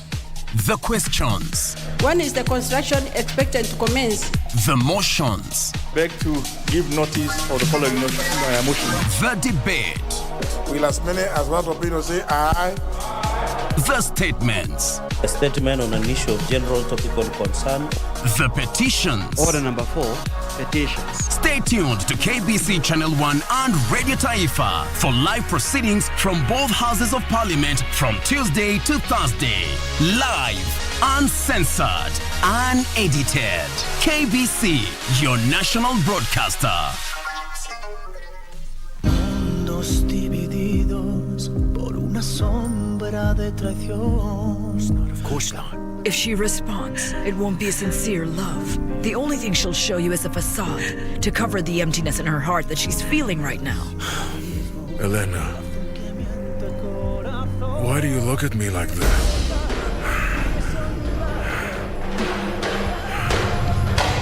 He sent me away. He did what? I don't believe this, Mom.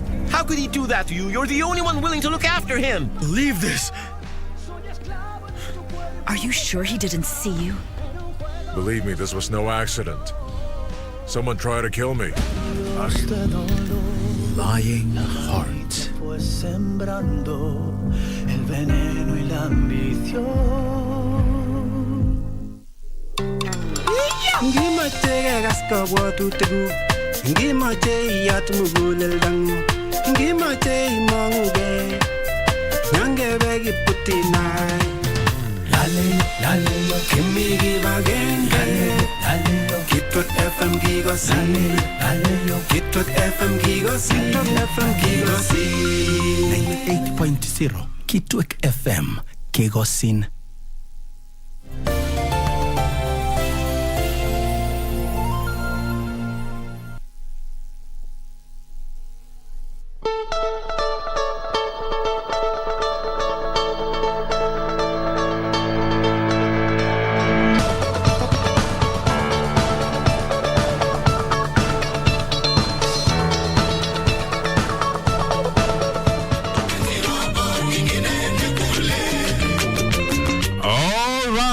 Ali Kiba kibao mvumo wa radi, na ndani ya studio mtazamaji ipo radi. Na radi ni nini? Ni kipindi ni Zinga, na studioni msikilizaji mtazamaji tuko naye msemaji wa serikali ndugu kanali mstaafu Cyrus Oguna, rafiki yangu sana huyu, na mimi nashukuru sana wakati wote ninapompigia simu yeye huichukua na akaniambia nini mwanangu, wataka nini. Asante sana mtazamaji, kumbuka kipindi ni Good Morning Kenya kwenye KBC Channel 1 na vile pia ni Zinga kwenye KBC Radio Taifa Sauti ya Kenya, tukizungumzia kuhusiana na miradi ya serikali na vile pia hali ya chakula nchini Kenya kutokana na kiangazi ama ukame. Mimi naitwa Rashid Momkondo. Mimi niite Mwajuma Ali, ukipenda niite Chozi la Almasi. Msikilizaji, unatupata vizuri vile kwenye mitandao yetu ya Twitter @Mwajuma Chozi, @Mwamkondo, @Radio Taifa, Good Morning Kenya.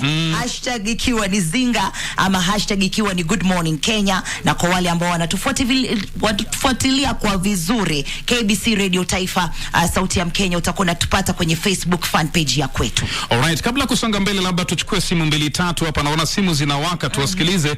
Hoja tumezungumza na Oguna na msikilizaji hajazungumza naye, acha tumpe nafasi na yeye. 0700176699. Msikilizaji, kama una swali lolote kulingana na hali tunaojadili, njoo hewani na tafadhali kuwa mwepesi na mfupi, wapishe wenzako. Hello Radio Taifa Zinga. Mwamkondo, Mwajuma na huyu msemaji wa serikali. Huyu ni Matoka. Karibu. Ninamsikiza vizuri. Alafu niende kwa upande wa hospitali. Napata serikali imefanya juhudi, imefungua hospitali nyingi. Lakini ukienda pale huwezi pata huduma. Kwa nini sasa wasiweke pale madaktari wenye wanasaidia wananchi? Hapo unapata unaenda kwa hospitali huwezi pata huduma pale, na unaomba Wakenya wengi sasa hivi wanatafuta huduma nje ya nchi. Asante. Kwa kwamba hospitali za Kenya kwa gharama yake ni juu zaidi. Okay, asante, tumpe mwingine nafasi. Hello, Good Morning Kenya. Rashid Mwamgondo. Yes. Habari ya asubuhi. Mzuri sana. Sasa mimi nataka kuuliza kanali. Hello. Anakusikia, uliza tu. Unaitwa nani kwanza? Waitwa nani kutoka wapi? Natoka Rongo. Rongo, unaitwa nani? Naitwa Joseph Wanyonyi. Alright. Karibu. Sasa mimi naongea hivi kwa sababu saa hii ujumi inaenda, na ukienda kwa duka unapata chakula imepanda sana. Sasa sijui kama ni serikali wanatusaidia namna gani tuweze kuona kama hiyo vyakula tunarudi chini. Kama mafuta ya lita 10 ukienda saa hii kwa duka ni shilingi 3,000. Sijui kama sisi wenye watu ya chini mtatusaidia namna gani kama serikali. Asante, naona simu ni nyingi. Kwa bei ya vyakula hiyo. Hello Radio Taifa. Hello Radio Taifa. Alright. Hello Radio Taifa. Hello Radio Taifa. Hello Radio Taifa. Tafadhali punguza sauti ya redio yako, kwa mstaarabu kidogo. Hello Radio Taifa. Naam, zungumza nasi. Naongea na Ben from Tana River. Karibu. Nilikuwa nasema hivi ama kusema ya kwamba serikali yetu ikapate kuangalia wenye ambao wako chini, especially Tana River. Huku tunaumia sana, na ningemuomba rais kama ananisikiza, mwananchi wa Kenya tunalia sana, tukimpatia kura hatutembelei mpaka wakati wa kura. So naomba kama rais na ofisi yake kuu iweze kufika na ituangalie maslahi, kwa sababu hata huku kuna miradi tofauti yenye iko Garissa, hapo Bura, Hola, hapa Gamba, hiyo yote ifufuliwe na sisi wanadamu tutakuwa na ile mapato ya kupata kama vijana tutaajiriwa. Je, anatupangiaje huyo rais? Hata huyo mwenye ambaye atakuwa pia na pia hiyo usajili wa polisi. Asante. Bwana Oguna, hizi simu ni nyingi na tukizishika hivi wengine watatuambia pia Bwana Oguna una binti. Ni sawa. Labda tujibu yale ambayo ameuliza. Yes. Nadhani kwa mnaongea Bwana Matoka ameongea kuhusu hospitali kutokuwa na huduma yani ambao wanafanya kazi. Kwa kweli serikali imefanya kila jitihada kuhakikisha kwamba huduma za afya tumeboresha kwa njia kwamba hata hospitali nyingi ambazo hapo awali zilikuwa haziwezi kupeana huduma ya aina fulani kwa sasa zinapeana. Unakuta kwamba zile ilikuwa level ya pili zimepandishwa cheo ziko kwa level ya 3. Kwa level ya 3, level ya 4, ya 5 hivyo tu. Kwa hivyo unakuta kwa sehemu nyingi sasa ukienda kwa hospitali yote utapata kwamba ina uwezo wa kuweza kupeana huduma ambazo hapo awali ilikuwa ni mtu asafiri kwenda mbali ili aweze kupata. Kwa hivyo kama kuna utepetevu katika maeneo fulani, hiyo ni kitu ambacho labda tunafaa kuelezwa ni hospitali ipi hivi kwamba hatuichukuliwe. Lakini kwa kweli serikali imeweka juhudi kubwa ya kuhakikisha kwamba hospitali zetu zote zinaweza kupeana huduma inavyopaswa. Nadhani pia vizuri kwa hawa wasikilizaji wapate kuelewa kwamba kuna ngazi fulani. Kuna ngazi ya pili ikianza iko ndio ngazi ya kwanza, ya pili, ya tatu, ya nne na hadi pamoja na ngazi ya 6, ambapo ukienda kwa ngazi ya pili basi kuna vitu ambazo huwezi pata pale. Ikiwa ni daktari hutampata pale kwa sababu daktari haizi akai kwa ngazi ya pili, anakaa kwa ngazi ya 3 kwenda juu. Naomba waelewe tu, ngazi ya kwanza ni ile tunaita kwamba dispensary, ile ya kijijini tu pale, itakuwa ina uwezo tu kupeana huduma aina fulani, labda kupima malaria, ugonjwa ndogo tu. Lakini sasa kama ni ugonjwa hali ya juu, basi itabidi sasa ende kwa level nyingine. Nadhani naomba wasikilizaji wapate kuelewa na kuwa na huo fahamu kwamba kuna ngazi hizo. Bwana Wanyonyi ameongea kuhusu bei ya bidhaa. Kwa kweli ni kitu ambacho serikali inaangazia sana, kwamba maisha yanazidi kuwa juu kila uchao, na bei za bidhaa zinazidi kupanda kila siku. Ni kitu ambacho kama serikali hatupendi. Kuna taasisi ambazo zinaangalia jinsi ya kuweza kudhibiti hiyo, lakini pia ni vizuri wananchi wapate kuelewa kuna vitu ambavyo viko nje ya serikali. Kwa mfano, tunajua kwamba kwa sasa hivi kuna vita vikali sana viko katika maeneo za Europe kule, kati ya Russia na Ukraine. Na inaangazia imechangia mambo mengi sana, hasa bei ya mafuta pamoja na zile tunasema marigasi za kutoka sehemu hizo za kuweza kuja kusaidia hapa. Kwa hivyo utakuta kwamba kuna vitu ambavyo vinachangia lakini viko nje ya uwezo wa serikali. Kwa hivyo mwananchi anapoelewa hivyo itakuwa ni vizuri. Lakini pia tunasema hivi, kwa kipindi hiki tuweze tu ile tunasema kwamba kusacrifice. Manake ni kitu kigumu, lakini pia lazima tukubali kwamba kwa sasa hivi nyakati ambazo vita vinaendelea hatuna uwezo kusimamisha vita vile, lakini kwa sasa hivi serikali inaangalia njia zote za kuweza kuhakikisha kwamba Mkenya asipate uzito wa maisha, ila kwamba vita hivyo viko nje ya uwezo wetu kwa sasa. Na ile swali lako, kuna bwana mmoja hapa anaitwa Ndata Baranza kwenye ukurasa wetu wa Facebook. Bwana Spokes anauliza, je, serikali ya Kenya imepata hasara gani kutokana na vita vya Ukraine na Urusi? Na je, tafadhali muulize msemaji wa serikali, vikosi vyetu vya kijeshi vitatoka lini Somalia?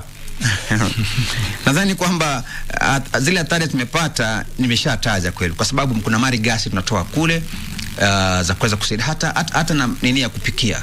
Hii tunasema gasi ya kupikia nyumbani zinatoka kule. Kwa hivyo ni vizuri kwamba wananchi wapate kuelewa kwamba bei itazidi kupanda nyakati ambazo vita hivyo vinaendelea. Kwa hivyo na kile ambacho labda tungeomba kwamba vita hivyo viishe kwa haraka sana ili kwamba vitu viweze kutulia vizuri. Kutoa wanajeshi Somalia ni kwa kweli kuna mpango wa Umoja wa Nchi Huru za Afrika kuweza kupunguza majeshi wale ambao wako kule Somalia. Lakini kumbuka kwamba tukiwa kule Somalia hatui pale kama Kenya, tunakuwa pale kama Umoja wa Nchi za Afrika. Kwa hivyo tutatoka tu kule nyakati ambazo Afrika itaamua kwa pamoja kwamba tutoe wanajeshi wote ambao wako pale. Ni vizuri wananchi waelewe kwamba tukiwa Somalia hatuwe pale kama jeshi la Kenya, tunakuwa pale kama jeshi la Afrika. Unaona, wanapoelewa hiyo tutakuwa ni vizuri sana hivi kwamba hata wanapouliza swali wanauliza swali na uelewa huo. Ndio. Msikilizaji, dakika ni 43 baada ya saa 2 ndio unafungulia redio yako. Tuko na mheshimiwa hapa Cyrus Oguna ambaye majukumu yake ni kusimamia jukumu la njia zote za mawasiliano ya serikali ya Kenya chini ya Wizara ya Habari, Mawasiliano na Teknolojia. Mheshimiwa Oguna, umekuwa miongoni mwa viongozi wenye sauti kubwa katika vita dhidi ya COVID-19. Imekuwa ghafla sana barakoa kufanywa, jambo ambalo sio la lazima. COVID imeisha. Haijakuwa ghafla. Nadhani kwamba kwa ghafla si kweli. Nadhani kwamba kile ambacho tungefanya pia ni kama Wakenya tungejishangilia wenyewe. Kwa sababu unapoangazia juhudi zetu kama wa Kenya, tumekuwa ni watu ambao ni watiifu sana kwa kuweza kutekeleza ilani hizo zote za serikali, kanuni hizo zote. Manake tunaposema kwamba watu wasije wakafungua sehemu za burudani kupitia zaidi ya masaa zilizowekwa, wanatii hivyo. Tunaposema kwamba makanisa watu wasizidi kiwango fulani, wanatii. Hata na mazishi, hata na harusi, watu kwa pakubwa tunasema watu metii sana. Na mambo haya yote yamechangia kwa kuweza kupunguza msururu wa maambukizi. Ilikuwa si kwamba lazima corona iishe, ilikuwa ni kwamba kufika kiwango fulani, ikiwa ni 0.5 kwa wiki 2. Sisi tulikasema sio wiki 2 tu, itakuwa ni zaidi ya miezi 3. Kwa hivyo tumekuwa na maambukizi ikiwa imepungua hadi 0.5 kwa zaidi ya miezi 2 mtawalia. Umeelewa? Kwa hivyo ikawa ni lazima sasa tuweze kurekebisha kanuni zile. Kwa hivyo kwa sasa hivi barakoa ni baadhi ya zile kanuni zilizorekebishwa kupunguzwa, kwamba utavaa barakoa ndio, lakini katika sehemu za umma ndio, lakini sio kwamba corona imeisha, wala haijaisha kabisa, ipo tu bado. Safi, wacha tuendelee kuchukua simu na tumpatie msikilizaji nafasi na mtazamaji aweze kuzungumza na msemaji wa serikali. Hello Radio Taifa. Halo. Naam. Amjambo. Hatujambo. Wewe ni Lucas. Kutoka wapi Lucas? Kutoka Dandora. Karibu. Mimi namuuliza mheshimiwa, yeye halikuwa ile upande mwingine, akaletwa huku ndani ya serikali sasa. Kwa zile big four agenda alipata ilipangwa, yeye ameazirika aje ama anachukuaje? Kwa sababu kuna zingine agenda zikaingia kama inaitwa BBI zimeingia, imeaziriaje hizi big four agenda ya rais sasa? Na siku moja Rashid, tafuta namna ulete ule waziri wa kilimo hapo, kuna matunda tutampatia na kule. Hello Radio Taifa. Hello Radio Taifa. Naam. Hello. Tunakusikia, endelea ndugu. Unaitwa nani, kutoka wapi, swali lako? Wajua tatizo ni kwamba kafungulia redio yake, inakuwa shida. Sauti yako msikilizaji unapokuja hewani. Radio Taifa, hello. Hello Radio Taifa. Hello, Rashid, habari ya asubuhi na Juma. Mzuri sana. Mungu. Ni Jairus, niko Safina. Karibu. Mimi nauliza tu mheshimiwa Uguna. Nimeshamfuatilia mara nyingi hapo kwa studio. Yeye huwa anaongelea tu mafanikio ya serikali kwamba imefikia wananchi. Kama vile mwenzangu amesema mambo ya huduma ya serikali ya hospitali. Kuna vitu mingi ambavyo siwezi kuhesabu, lakini sasa yeye sijawahi sikia akiongea the downfall of our government. Kwa sababu ndio tuko kwa ground tunalalamika, lakini yeye anatuambia mambo mazuri tu. Sijawahi sikia akisema mambo ile ambayo labda serikali haijatimiza. Okay, asante. Tuchukue simu nyingine kabla kuendelea. Hello Radio Taifa. Hey. Huyu mzee Mkenya. Nikiwa Mpeketoni Lamu. Karibu. Na ulisema hivi. Huyo mtumishi wa umma nimemsikia na ni mtu mzuri sana huyo. Lakini kaunti yetu ya Lamu ina shida za nini, za chakula kile walisema ipewe na kinasioni. Oh, sawa. Okay, bwana Spokes, labda ujibu baadhi ya maswali kabla ya kusonga mbele. Nadhani kwamba bwana Lucas anaangazia kuhusu agenda 4 kama zimeathirika na BBI. Lakini kweli tunaangalia hivi sasa ni kwamba unapoangazia agenda hizo 4 ni kwamba tunaongea habari ya chakula, nyumba zilizo ambazo ni bora lakini za bei nafuu. Alafu tukaangazia pia viwanda, alafu na huduma kwa wote. Tumeangazia kuhusu huduma tayari kwamba hospitali ziko nyingi ambazo hapo awali hazikuwepo. Hata tukiangalia hapa Nairobi peke yake, hasa katika mitaa za mabanda ambapo hapo mapema ziko na hospitali ama huduma za afya karibu. Rais mwenyewe kwa busara yake tu akasema kwamba kutakuwa na hospitali zimejengwa pale. Na yeye mwenyewe amezindua. Ukienda kule Mkuru kwa Njenga, Mkuru kwa Ruben, kule maeneo za Kawangware hospitali zipo. Madhari hospitali zipo ambapo hapo awali hazikuwepo. Hiyo ni katika hii agenda 4 tukiangazia masuala ya afya. Tukiangazia masuala ya nyumba. Sasa hivi kuna kila mmoja ambaye anaweza kupata nyumba yake ambapo hapo awali hangaliweza kupata nyumba. Kwa kweli ni kwamba bei ya nyumba kwa sasa hivi ni kama bei ya gari ndogo. Hapo awali ilikuwa ni kwamba bei ya nyumba ilikuwa zimepanda juu ambapo hatungeweza, lakini kwa sasa tamu na bodaboda anaweza pata akawa na nyumba yake mwenyewe, mama ntilie, mama mboga anaweza pata akawa na nini, akawa na nyumba yake mwenyewe. Unaona? Kwa hivyo mazingira ya kupata nyumba imerahisishwa mno. Lakini pia tuna ujenzi wa nyumba. Kwa sasa hivi bei imeshuka sana kwa sababu ya serikali kuweka mazingira kama hayo. Hiyo ni katika agenda 4 ambazo zipo. Kama yeye Lucas ambaye kama hafahamu, aende hapa Park Road, aende Jevanji, atapata.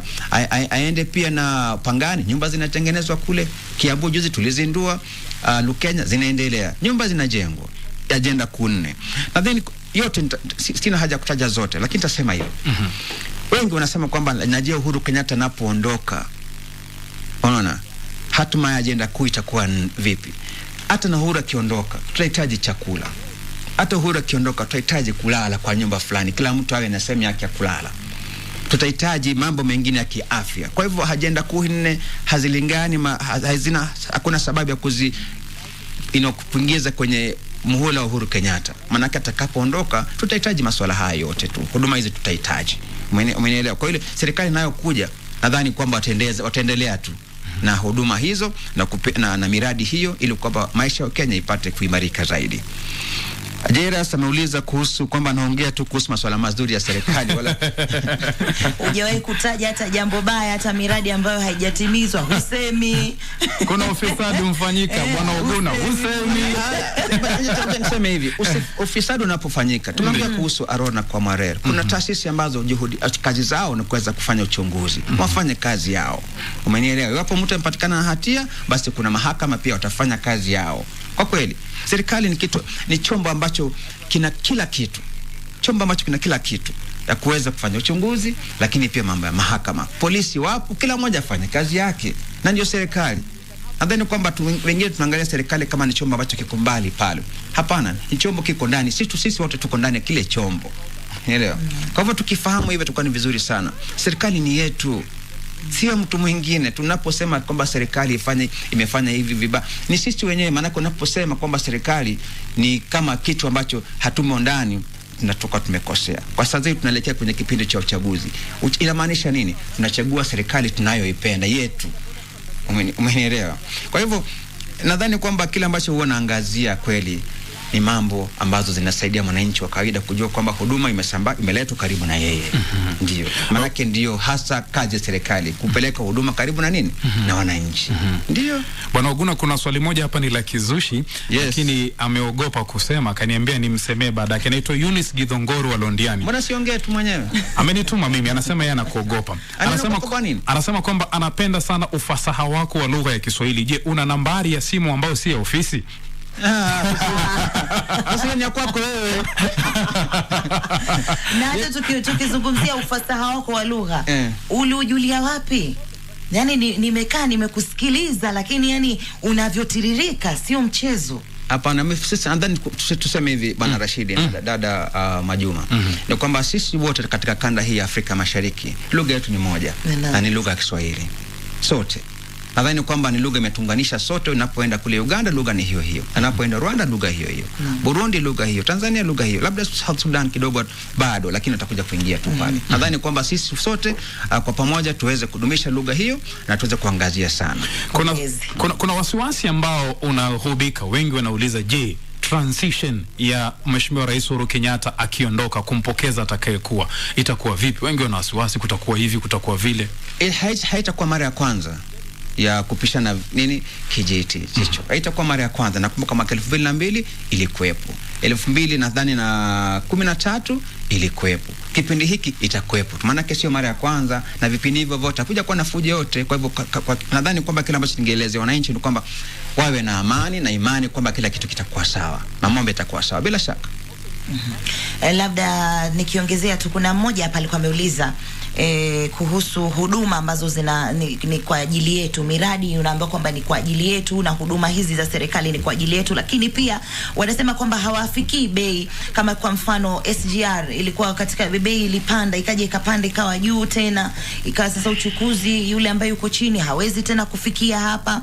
Kuna wengine wanasema kwamba watakuja kulipishwa hii expressway ambayo inatengenezwa, ni kwamba ukiwa unapita pale utaweza kulipa. Sasa inakuwaje masuala kama hayo? Swali nzuri kwa kweli. Nadhani kwamba niseme hivi, ni kwamba SGR ni kifaa ambacho ni chombo kiko hapa kwa nchi yetu kwa sasa, tunakitumia. Hapo awali haikuwepo, lakini ipo. Tukiangazia kitu kimoja itatufanya tusiweze kuwa na uwezo kuwa na kitu kingine kizuri. Umenielewa? Kwa kipindi kirefu tumeangazia masuala haya, masuala ambayo yanaletwa na hawa tunasema activist kwa kila wakati. Unaona? Lakini pia activist lazima apate chakula atajua meza, lazima atafute kitu ambacho kitafanya kwamba na wale ambao ni wafadhili wake wampatie hela. Kwa hivyo tuelewe mambo kama hayo. Umenielewa? SGR ni kifaa ambacho kinasaidia wananchi wa Kenya kwa sasa hivi. Tukiangazia miradi ambazo zimekuepo kando SGR kutoka Mombasa hadi Nairobi ambazo hapo awali hazikuwepo, tuweze tufanye katika tugeuze iwe katika ni hela ngapi iko sasa ambao hapo awali haikuwepo. Ile faida imeletwa kwa wananchi ni kubwa mno kwa hiyo SGR. Kwa hivyo kile ambacho naomba ni kwamba tuelewe pia kuna wanaharakati ambao wako pale, tusiwasikilize sana, manake mradi ni wetu, inapena huduma kwa wananchi wetu. Umeongea kuhusu expressway. Kwa kweli expressway ni ndio mfumo wa sasa, nadhani kwamba watu wengi hawajaelewa. Ile tunaita PPP. PPP inamaanisha kwamba ni uhusiano baina ya serikali na wawekezaji binafsi. Inaitwa private the public partnership. Nchi nyingi ndio mfumo kwa sasa. Kwa sababu gani? Ile pesa iliyotumika pale sio ya serikali, ni ya mtu binafsi. Kwa hivyo yeye pia ni kama mfanya biashara, na kwa hivyo lazima apate faida, pesa yake irudi. SGR itakuwa ni kwa miaka 25 hapo tukilipa, kisha baada ya hapo itakuwa ni kwamba itakuwa ni mradi wa serikali, itakurudi kwetu sisi. Manake wewe ukifungua biashara yako lazima upate na nini, pesa yako ya kuwekeza pale irudi. Ni kama hii tu. Kwa hivyo naomba wananchi wapate kuelewa kwamba mfumo wa sasa ni ya ushirikiano baina ya serikali na wawekezaji wa kibinafsi. Kwa sasa hivi ile kwamba ile pesa ya serikali itumike kwa masuala mengine kama ya afya, masuala ya elimu, masuala ya maji, kusambaza nguvu ya umeme. Kwa sasa hivi nchi ama dunia nzima. Ndio. Dakika ni 55 msikilizaji, baada ya saa 2. Mimi nina swali la moja la mwisho tu nikimalizia. Sijui mwenzangu na mangapi. Kwa sekunde tu. Kumalizia swali. Wakenya lazima tuongelee ushuru. Utawahi kushuka, tunadaiwa?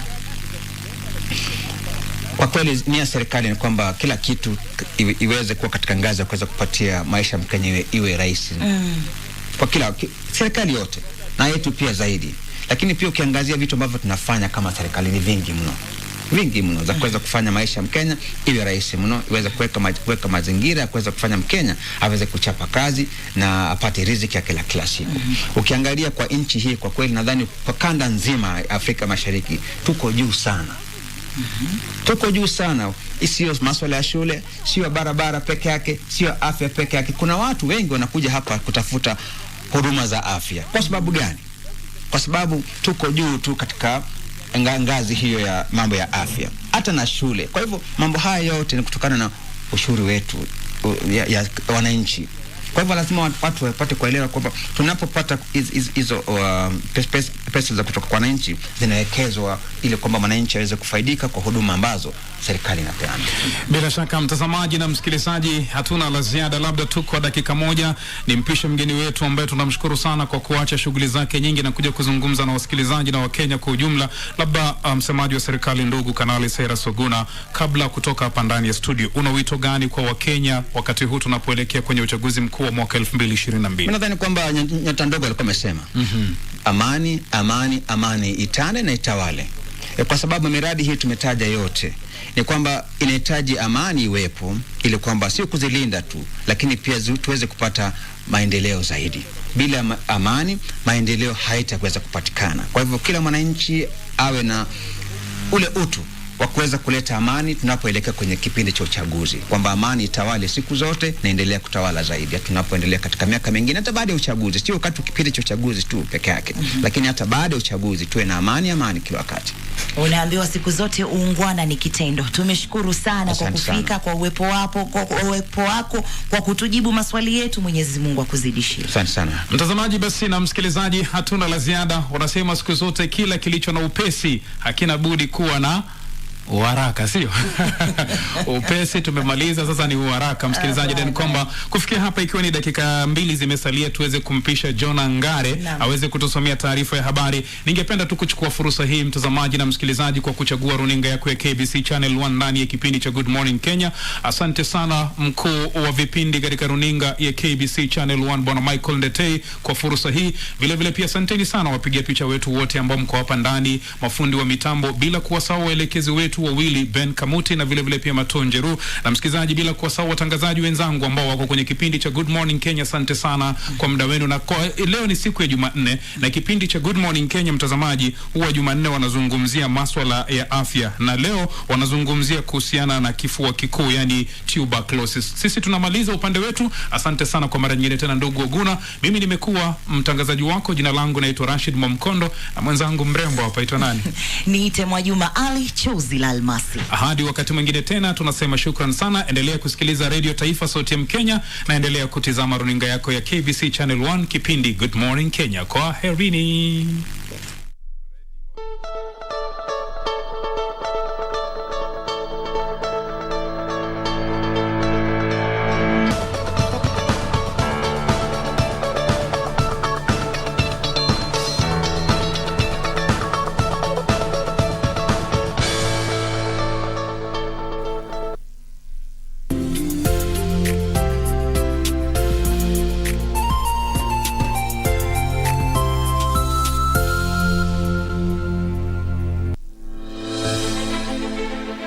you an aspiring candidate in the upcoming general elections? Do you want your agenda and manifesto to reach your voters effectively?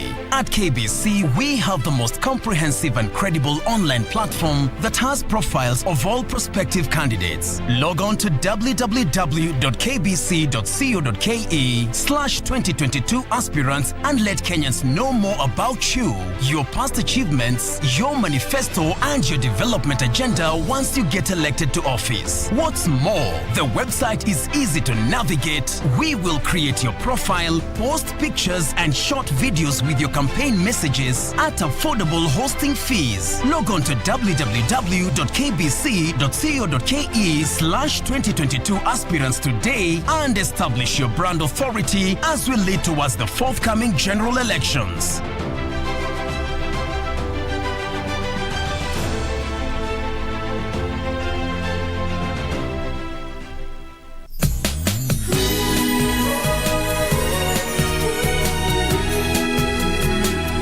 What are you doing here? I'm wondering if you're too thick-skinned, or if it's true that you have no shame at all. I will not forgive you. I will destroy everything you have by hand. Huh? Hey, are you crazy? Your family would collapse if they knew about this. What the hell is going on here?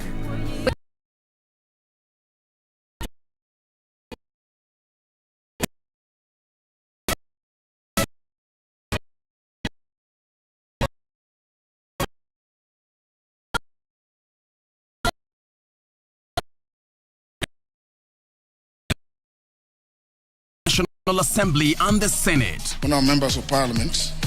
The questions. When is the construction expected to commence? The motions. Beg to give notice of the following motion. The debate. Will as many as want to be to say aye. The statements. A statement on an issue of general topical concern. The petitions. Order number 4, petitions. Stay tuned to KBC Channel 1 and Radio Taifa for live proceedings from both houses of parliament from Tuesday to Thursday. Live, uncensored, unedited. KBC, your national broadcaster.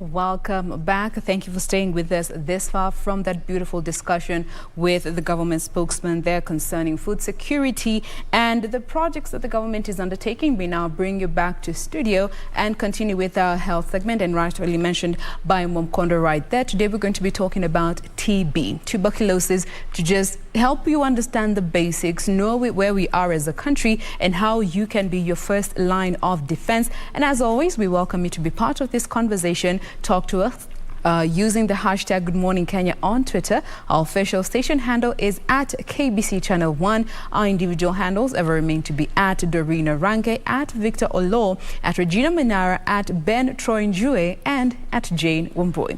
To help us with this conversation in studio, we have with us Evelyn Kibuchi, who is the Chief National Coordinator at Stop TB Partnership Kenya. Good morning, Evelyn. Good morning. Thank you. Thank you so much for being with us here.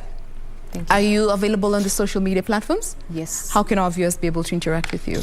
On Facebook, I'm Evelyn Kibuchi, and Twitter is ekibuchi. Ekibuchi. Yes. All right, so questions that you feel you cannot share with us on this national platform, feel free to send them to her. I believe she will be able to address them as and when that will be possible. So, TB, tuberculosis. We all have our own ways that we pronounce this, but let's start with the basics. When you talk about TB, we all know it's a disease, but what really is TB? Thank you very much. Like you rightly said, tuberculosis is a disease. It's a disease that is passed from one person to the other through air. So we say it's airborne. And TB, the basics of TB, it's airborne. It is passed from one person to the other when an infected person is close to somebody who is uninfected, and the infected person breathes out the TB bacteria, and it can come out either through talking, when you're singing, or you laugh, and the bacteria in you comes out, and then an infected person breathes in that bacteria. That's how it gets transmitted. Airborne. Airborne. Do droplets come into play in this conversation? Saliva droplets and the likes? The TB is airborne, so it means that the medium that carries the bacteria is air. Yes. So droplets not per se? Not per se. All right. It's air. All right. So what causes TB? TB is a bacterial disease. Therefore, what causes it is that bacteria. When that bacteria gets into the lung of an uninfected person, that's how it gets one gets infected. Okay. Now, when you talk about TB in the Kenyan space, maybe you could just paint a picture for us from the information you have gathered working with No TB, Stop TB Partnership KE. How are we faring as a country? Let me first start by saying March, we call it the lung month. That is when we commemorate, or we mark, or we remember the TB. And we commemorate the World TB Day on 24th of March. That is just this Thursday. Yes.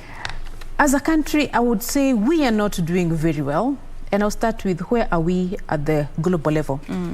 At the global level, we have 80 countries that contribute the highest burden of TB worldwide. Yes. And Kenya is among those, sorry, I said 80 countries, I meant 30 countries that contribute 80% of the global TB burden, and Kenya is among those countries.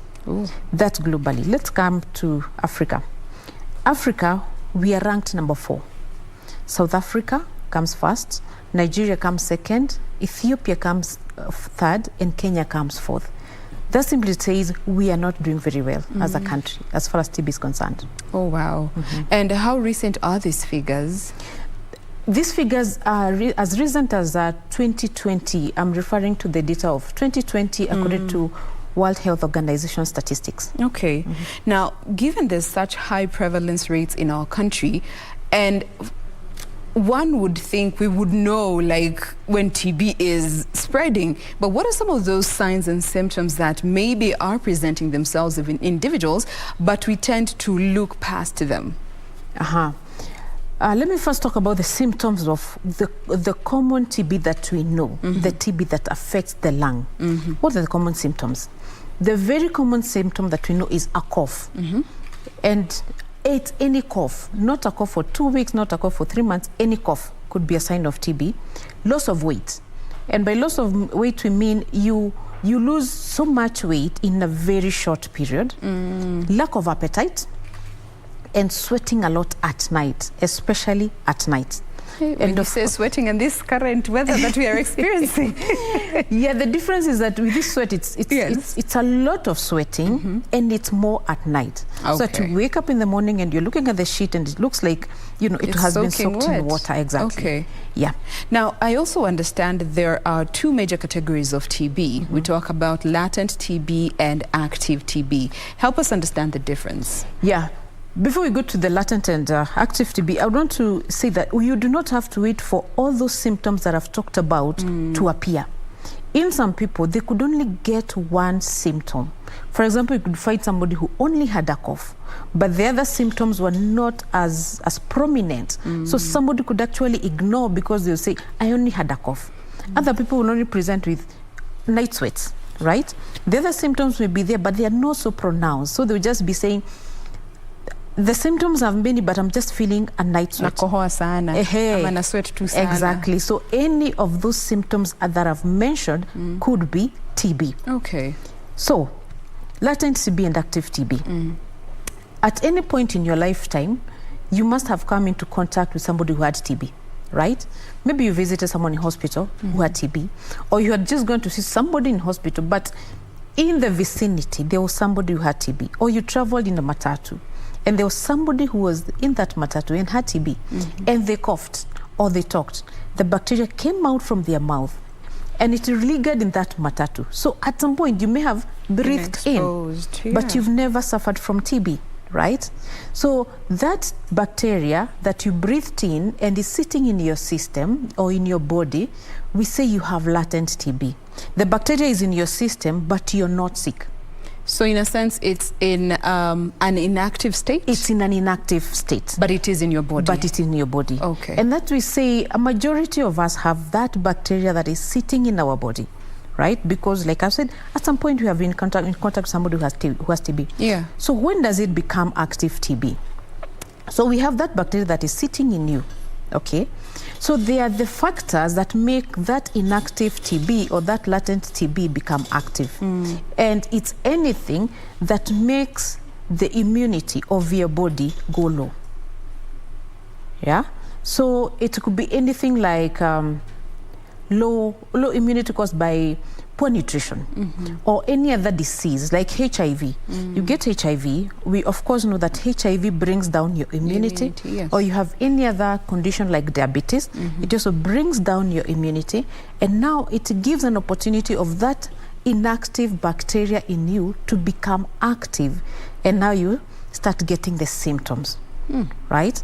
Yeah, so it's when your immunity gets compromised that the inactive TB in you becomes active, and now you start showing symptoms of TB. And now we say now you have active TB disease. But you can go through your life with the latent TB and it never be triggered. Yes. As long as the constants remain constant, and especially where your immunity is involved. You're right. You could have this latent TB for the rest of your life, and you may never get sick. You may never even know that you have this TB bacteria, simply because your immunity has been strong. And is this latent TB also transmittable? No. This latent TB is not transmittable. Okay. That's a good thing about it. Only when it's in its active state, that's when it can be transmitted to other individuals. Only when it's inactive state, when you're now coughing, when that bacteria has multiplied in your body, that when you cough, then you release that bacteria. So let's say you are a carrier of this latent TB, and then you happen to come into contact with somebody who has active TB. That also triggers your TB to flare up and now shift to the active state? Exactly. You could be having that latent TB, but when you come into contact now with somebody now who has that active TB and you breathe in that bacteria, then you get infected with that disease, with the TB disease. How is TB diagnosed? Yeah, TB is diagnosed through 2 ways. Once you visit a facility and you give the symptoms, a doctor or the clinician can be able to conclude that you have TB just by listening to the symptoms, right? And the other way, which is more reliable, is getting the sample from your body, and it's taken to the laboratory, and it's checked, and then the doctor will say, or the lab person will say, you have TB. Which sample? Blood samples? Sputum test. We test TB through the sputum. Let me use Kiswahili, kikohozi. Yes. That kikohozi is what is taken to the lab, and they check if there is TB bacteria in that sputum. All right. Now, TB, is it curable? Let's just first get that out of the way. Yes. Thank you. Let's get this out of there, because there's a lot of fear that, oh, when I get TB, I'm going to die. Let me give some hope. TB is completely curable, but it's on this condition, that you seek treatment early when the bacteria has not damaged your system so much, right? I repeat that it's curable so long as we seek treatment early. If you go when the TB bacteria has damaged your body, then chances of you recovering are little. That's why we say the moment you feel the onset of any of the symptoms, do not wait for a single day. All right. Now let's talk a bit about the treatment options that are available in our country when it comes to TB. And I'd like for us to start with the vaccine. BCG. For most of us, I think the last time you talked about BCG was probably in high school biology, and we can't even remember that BCG is part of the preventative efforts when it comes to TB. Tell us a bit about that. Okay, when you talk about BCG, then we're talking about prevention, and then we shall go to treatment. Yes. Yeah, I want you to look at your left arm, right? you should see a mark next to the elbow. Exactly. Yes. You should be able to see a mark, and all of us in Kenya have that mark, unless you're never taken for the BCG. And BCG is the first injection that we are given after birth. And BCG is a vaccine that prevents us from getting infected with TB. But let me make this clear: it only prevents from the more severe forms of TB, right? Not all TB. And even then, it does not prevent us for a lifetime. Okay. In most cases, it only prevents us up to the age of around 14. After that, it ceases to be as effective. Okay. Exactly. Now, what is the significance of this BCG being given at birth? Because that is a time where exposure is could be high or minimal depending on the environment. But is there a particular reason as to why it is given at birth? The reason it's given at birth is because we should be protected from TB at birth, and we are more vulnerable to tuberculosis when you're young, because remember, a newborn child has very low immunity. Therefore, you want this child protected from that time when she's more or he's more vulnerable. That's why it's given at birth. All right.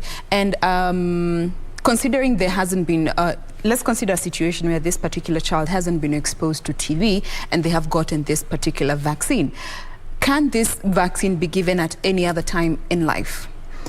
It can be given at any other point when the child is still a child, because when he has grown up, then the vaccine is not going to be effective. That's why the healthcare workers will emphasize that it's given at birth. Before exposure to TB. Before exposure to TB. All right. Now, yes, so you can go ahead and just, for those who are always wondering about this mark, always asking, but there are those who this scar never really stays. And does that mean that they need to get a second vaccine, or what does it mean? Because not everyone has that scar. Yeah, when the child is given the vaccine, the doctor or the clinician who administers the vaccine will tell you, if it does not cause the scar, come back. Exactly. That means if you'll only not have the mark if you're not taken for a second jab, if the first time it never showed the mark. The scar, yeah. Because the scar shows that your body has detected that there is something that has been put in your body and it's reacting. So when it does not give the scar, it's showing that the vaccine is not active. That's why you need to be given another one immediately. Then now the healthcare worker realizes that there's no... The scarring did not take place. Exactly. All right, so that's the first line of defense, you know, at birth, whenever TB is involved. Now let's come the first to prevention. Yes, the first preventative measure. Now you are a bit exposed, you know, knowingly or unknowingly. What are the treatment options that are available, and especially in the Kenyan space? Yeah, TB treatment is the same all over the world, as in that the chemical composition of TB drugs is standard. Okay. Whether you're in Cambodia, in Kenya, in Uganda, it is the same. And TB treatment is given for a period of 6 months, and the amount of drugs, right, the number of pills depends on the body weight. So once you go for the medication, the healthcare worker will take your weight, and that is what will determine how many pills that you're going to be given. The more the weight, the more the number of pills, right? But the treatment is standard. It's standard. It's standard. Now, I was going through an article, and there's a point where it talked about surgery in some cases, and I don't know how truthful that is. Is there any at any point where surgery comes into play whenever TB is involved? For me to respond to that, I will have to talk about the different types of TB we have. We have 2 types of TB. We have the pulmonary TB. In simple terms, is a TB that affects the lungs. And we have TB that affects any other part of the body, apart from the 3 parts: the hair, the teeth, and the nails. Okay.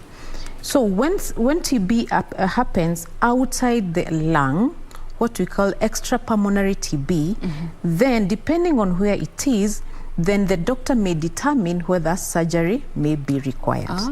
Exactly. All right. That's why we hear TB of the spine, for example. Yeah. Now those are the cases that surgery could become a treatment option depending on the extent. Exactly. All right. But we're also living in a time where people are developing resistance. You know, antimicrobial resistance is a whole pandemic in its own, and we also have TB resistance. In the Kenyan space, is this a big challenge? Oh, yes. Drug-resistant TB, let me first say it's a challenge worldwide. Yes. And in Kenya, it's a very serious challenge. And how does it come about? Tell us. We all know it's very difficult to finish a dose of medication anytime we are given. Swallowing pills. Exactly.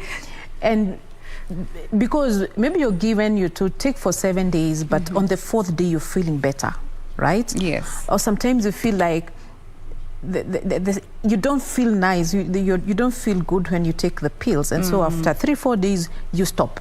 Okay. Oh, you just forget. Oh, you just forget. But in most cases we just feel, I'm feeling okay, I don't have to continue with the pills. Yes. So what happens is that your body, now that you have given your body a dose of this medication, but it has not destroyed the bacteria, right? So the bacteria becomes resistant to the drug that you have given it, because you did not destroy it, but you have given it a bit of a dose of the medicine.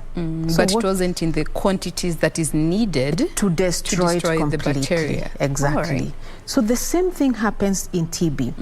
You're given the medication, but for one reason or the other, you do not complete the dose, the 6 months dose, or you're not consistent with the medication. Maybe you're told to take so many pills every morning, but you skip the doses. So what you've done to the bacteria is that you've given it a bit of dose, but you've not destroyed completely. So it becomes resistant to that drug. What that means is that even if you continue giving it the same drug, it is not going to get cleared. And you have to be given a more strong set of antibiotics now to destroy it completely or to kill it completely. That's when we say you have become drug resistant. Right? Wow. So drug resistance happens when, one, we do not complete our dose, or we do not take the medication according to the doctor's instructions. Okay. And I would want to emphasize here that when you're on TB treatment, you must complete the dose and you must follow the instructions from the doctor or the healthcare worker. And in the event that you forgot, or you traveled and you forgot to carry your medication, when you go to the healthcare worker, remember to tell them, be very honest, because this could save you from getting drug resistant. Okay. Always be very honest. Say, on this date I did not take my medication. And every time you remember that you have skipped a dose, contact your healthcare worker and tell them that you have skipped a dose. But let's ensure that we complete and we follow the doctor's instructions. Let me talk about the drug resistant TB, or what you call the DRTB. First of all, it takes a long time to treat it. Any period between 18 months to 24 months. That's about 2 years. Yeah. And you have to take drugs, quite a number of pills every day for those 2 years. Initially, the treatment used to be administered through injections. And these injections took six months. But right now, at least with advancement in research, we have drugs that is administered through pills. So we have done away with injections, which is a good thing.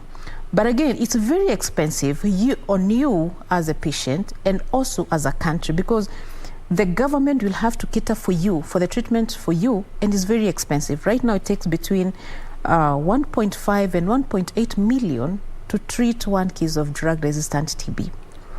It's also very involving, because the healthcare worker has to observe that you have taken the pills. So that healthcare worker either comes to your home or you go to the healthcare worker, so that he makes sure that you have swallowed the drug. Because in the first place, remember how you got the drug resistant. So we want to make sure that you do not fall into the same problem again, and so that we do not create more drug resistance. That's why, because of that involvement of treatment, the patients who get drug resistant are given an allowance to facilitate them to go to the healthcare worker, or for the healthcare worker to come for treatment. And there's another level, which is XDR-TB. When now the drug-resistant TB becomes resistant to that treatment, then it advances to another level called the extensively drug-resistant TB, which takes longer and is also more expensive.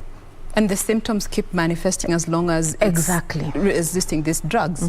Now, there was an article that I came across here that was looking at the global figures when it comes to TB. Here we go. This is from the World Health Organization. Just back in 2020, again the same year, they estimated some 10 million people fell ill with tuberculosis, 5.6 million being men, 3.3 million being women, and 1.1 being children.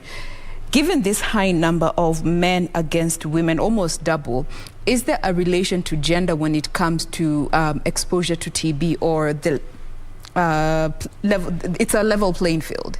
Yes, no. There are gender issues when it comes to TB infections. Like you have rightly said, globally, according to the 2022 statistics, 56% of those who were infected with TB were men, 33% were women, and 11% were children. In Kenya, a survey was conducted in 2016, and the results were the same, that out of every two people, out of one woman with TB, there were two men against. That means that men are more vulnerable to TB than women. And that makes us have a more focus, that makes us have a focus more on men.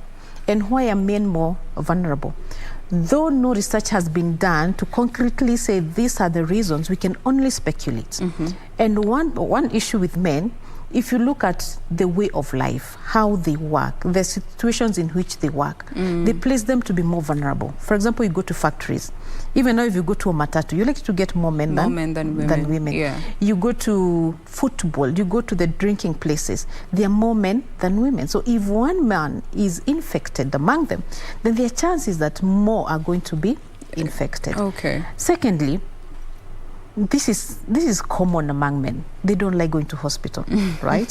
So they get the symptoms and they go over the counter and they buy painkillers and they, self-medication. Exactly.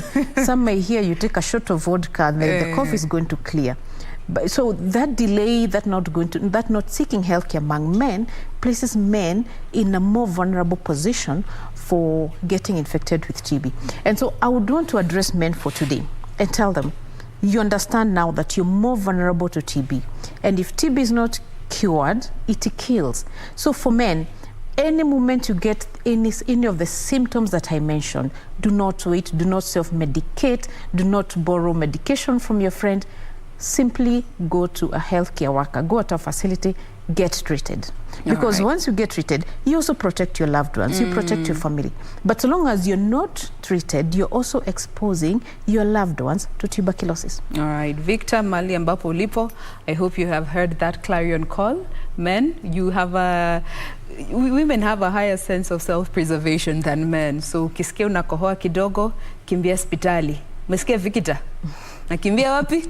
Hospitali. All right, now let's talk a bit about the relationship that TB has in line with some other medical conditions that have been noted to sort of have a relationship. And I want us to start with where we are as a population, globally speaking. COVID-19, the pandemic, it also affects the respiratory system. Is there a relationship between these two that could make TB worse? Yeah, there's a relationship, and of course there are differences. I'll start with the differences. That TB is caused by a bacteria. COVID is caused by a virus. Huge difference. Viral bacteria. Exactly. But what are the similarities? Sorry, both diseases affect the lung. Both diseases have sort of a common symptom. The cough, the general weakness, the pain in the lung. So in quite a number of cases, TB has been mistaken for COVID, and COVID has been mistaken for TB. And the effect that COVID had on TB response globally is that it really affected TB response, and we have been thrown back to where we were 10 years ago in TB response. Why so? When COVID came, most of the resources, the health workforce, the facilities, they were 360 degrees redirected to COVID. Again, there was a lot of stigma. Remember, in Kenya, when COVID came, if you coughed, ambulance, you're taken to an isolation, which you had to pay for yourself. And of course, people were afraid that if I have COVID, I'm definitely going to die. So people had a lot of self-stigma, right? And they also stigma around. Yes. So even if I had a cough, I was not going to tell anybody that I have a cough, because they say, hey, you have COVID, okay? And they're also afraid of going to hospital, because in case it's COVID, of course, there were repercussions. Yes. So many people did not go to hospital. And this caused us to regress as a country. Exactly. This caused us to go back to where we were 10 years ago.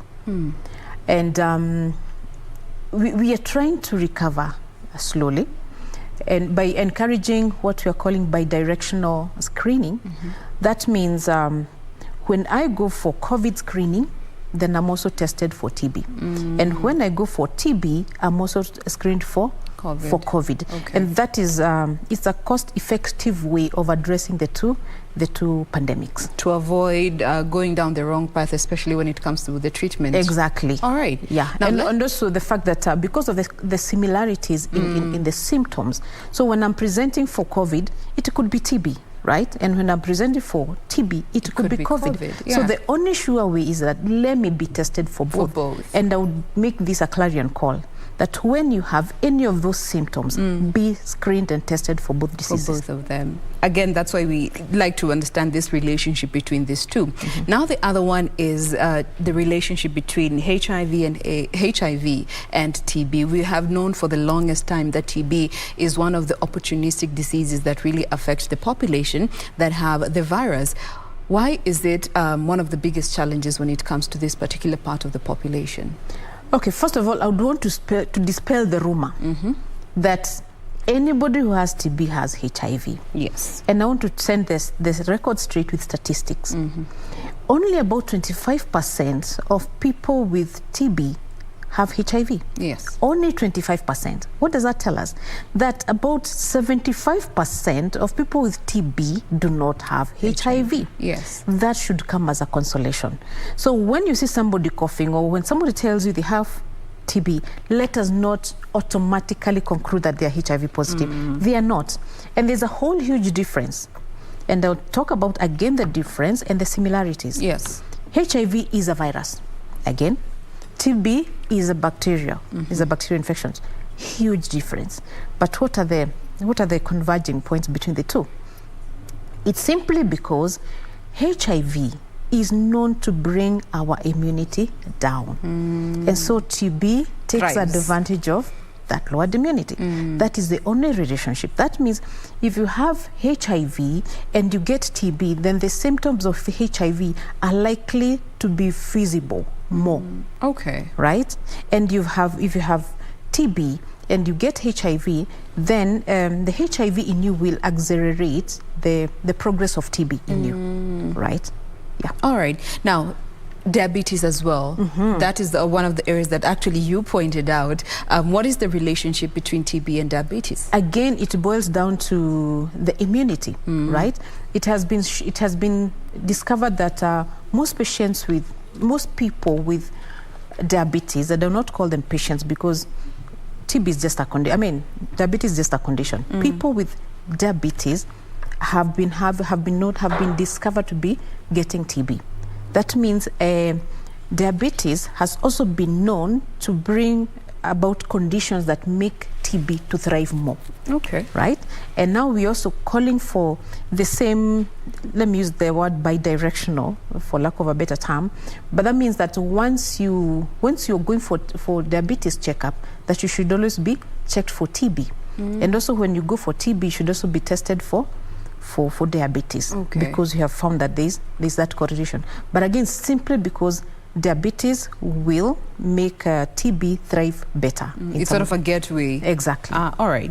Now, I want us to address some of the misconceptions that are going around when it comes to TB. And I'll start with one that you mentioned, that TB is inheritable. It's hereditary.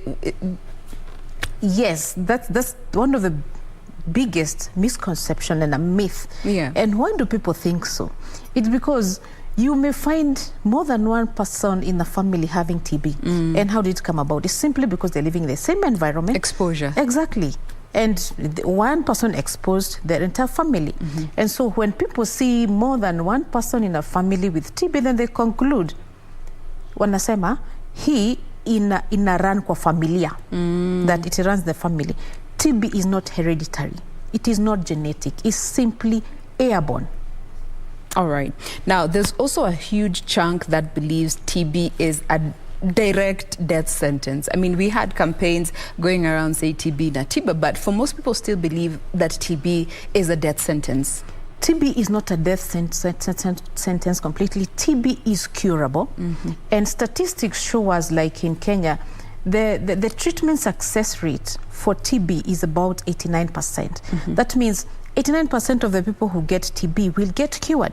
And the only reason why TB may not be cured is when we delay seeking treatment, or when you do not adhere to treatment. Okay. Otherwise, if we seek treatment early, we adhere to a treatment, TB is completely curable with simple drugs which are administered for 6 months, and TB treatment is completely free in government facilities. Okay. So there's a lot of hope. There's positive things around TB. All right. Now, as we bring this conversation to a close, let's talk a bit about those challenges that we face when it comes to the treatment of TB. And number one is this habit that we have as people to self-medicate with over-the-counter medication. Unasikia kichwa inauma, paracetamol. Unasikia unakohoa kidogo, niko na hii flu, na hapa nikisikia mapua inafanya like this, like that. We always go over the counter to self-medicate. Okay.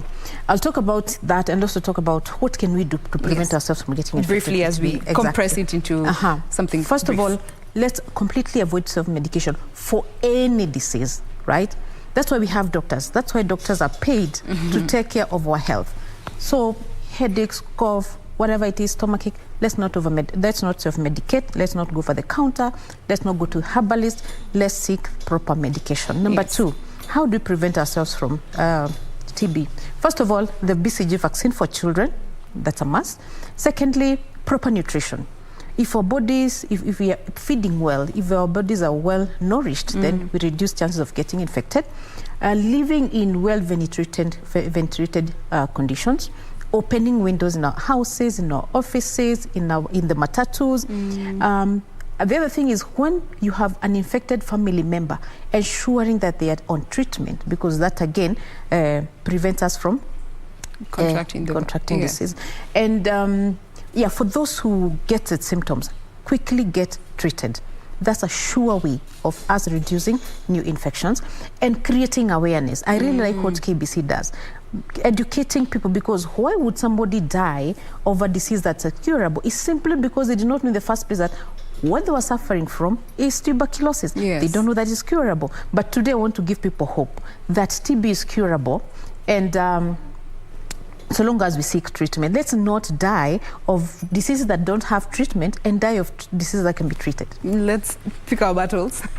Yes, all right. Let's choose our battles. As we close this conversation, there is your camera, just your clarion call, your call to action message to each and every individual who is watching us today. Again, just looking at all those aspects of creating more awareness, stopping these habits of self-diagnosis, nutrition, readjusting our lifestyles. What would be a message to our viewers today? My first message would go to the government of Kenya, and I'll precisely address the president. We have very, very ambitious targets of ending TB by the year 2030. But when we look at the funding situation of TB in this country, it is bad. I was looking at the statistics of TB financing according to WHO report, and I saw 47% of our TB response is unfunded. And there's no way we are going to hit our targets of ending TB if we are having a program that have a deficit of 47%. I know the government is going to be reading the budgets in the next few days. Month, Exactly. What I'll be looking forward to is, one, at the county level, ensuring that the counties invest in TB, and the national government also puts money into TB. And on this, I should have mentioned that we have 10 high burden counties that carry the highest burden of TB in our country. In the country, starting with Nairobi, Kiambu, Nakuru, Meru, Lodwar, Machakos, Isiolo, Meru, among others. I would specifically want to address to the governors of those counties to ensure that we bring down the infections by investing TB.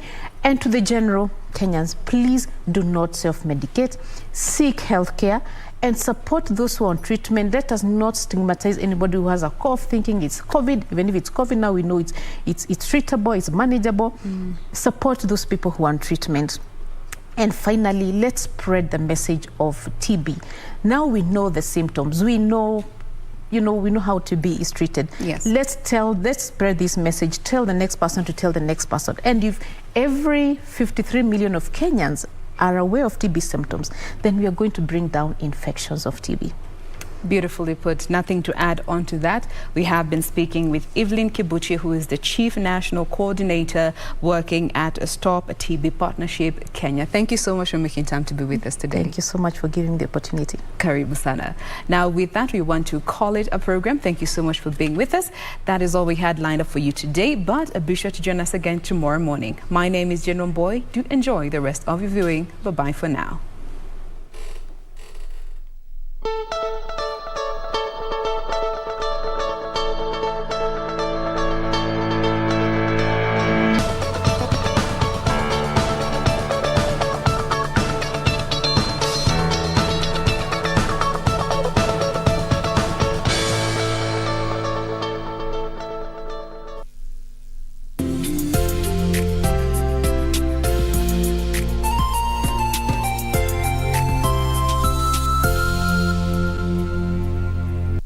Keep abreast of the developments live from the National Assembly and the Senate. Honourable members of Parliament. The questions. When is the construction expected to commence? The motions. Beg to give notice of the following motion. The debate. Will as many as one opinion say aye? The statements. A statement on an issue of general topical concern. The petitions. Order number 4, petitions. Stay tuned to KBC Channel 1 and Radio Taifa for live proceedings from both houses of Parliament from Tuesday to Thursday. Live, uncensored, unedited. KBC, your national broadcaster.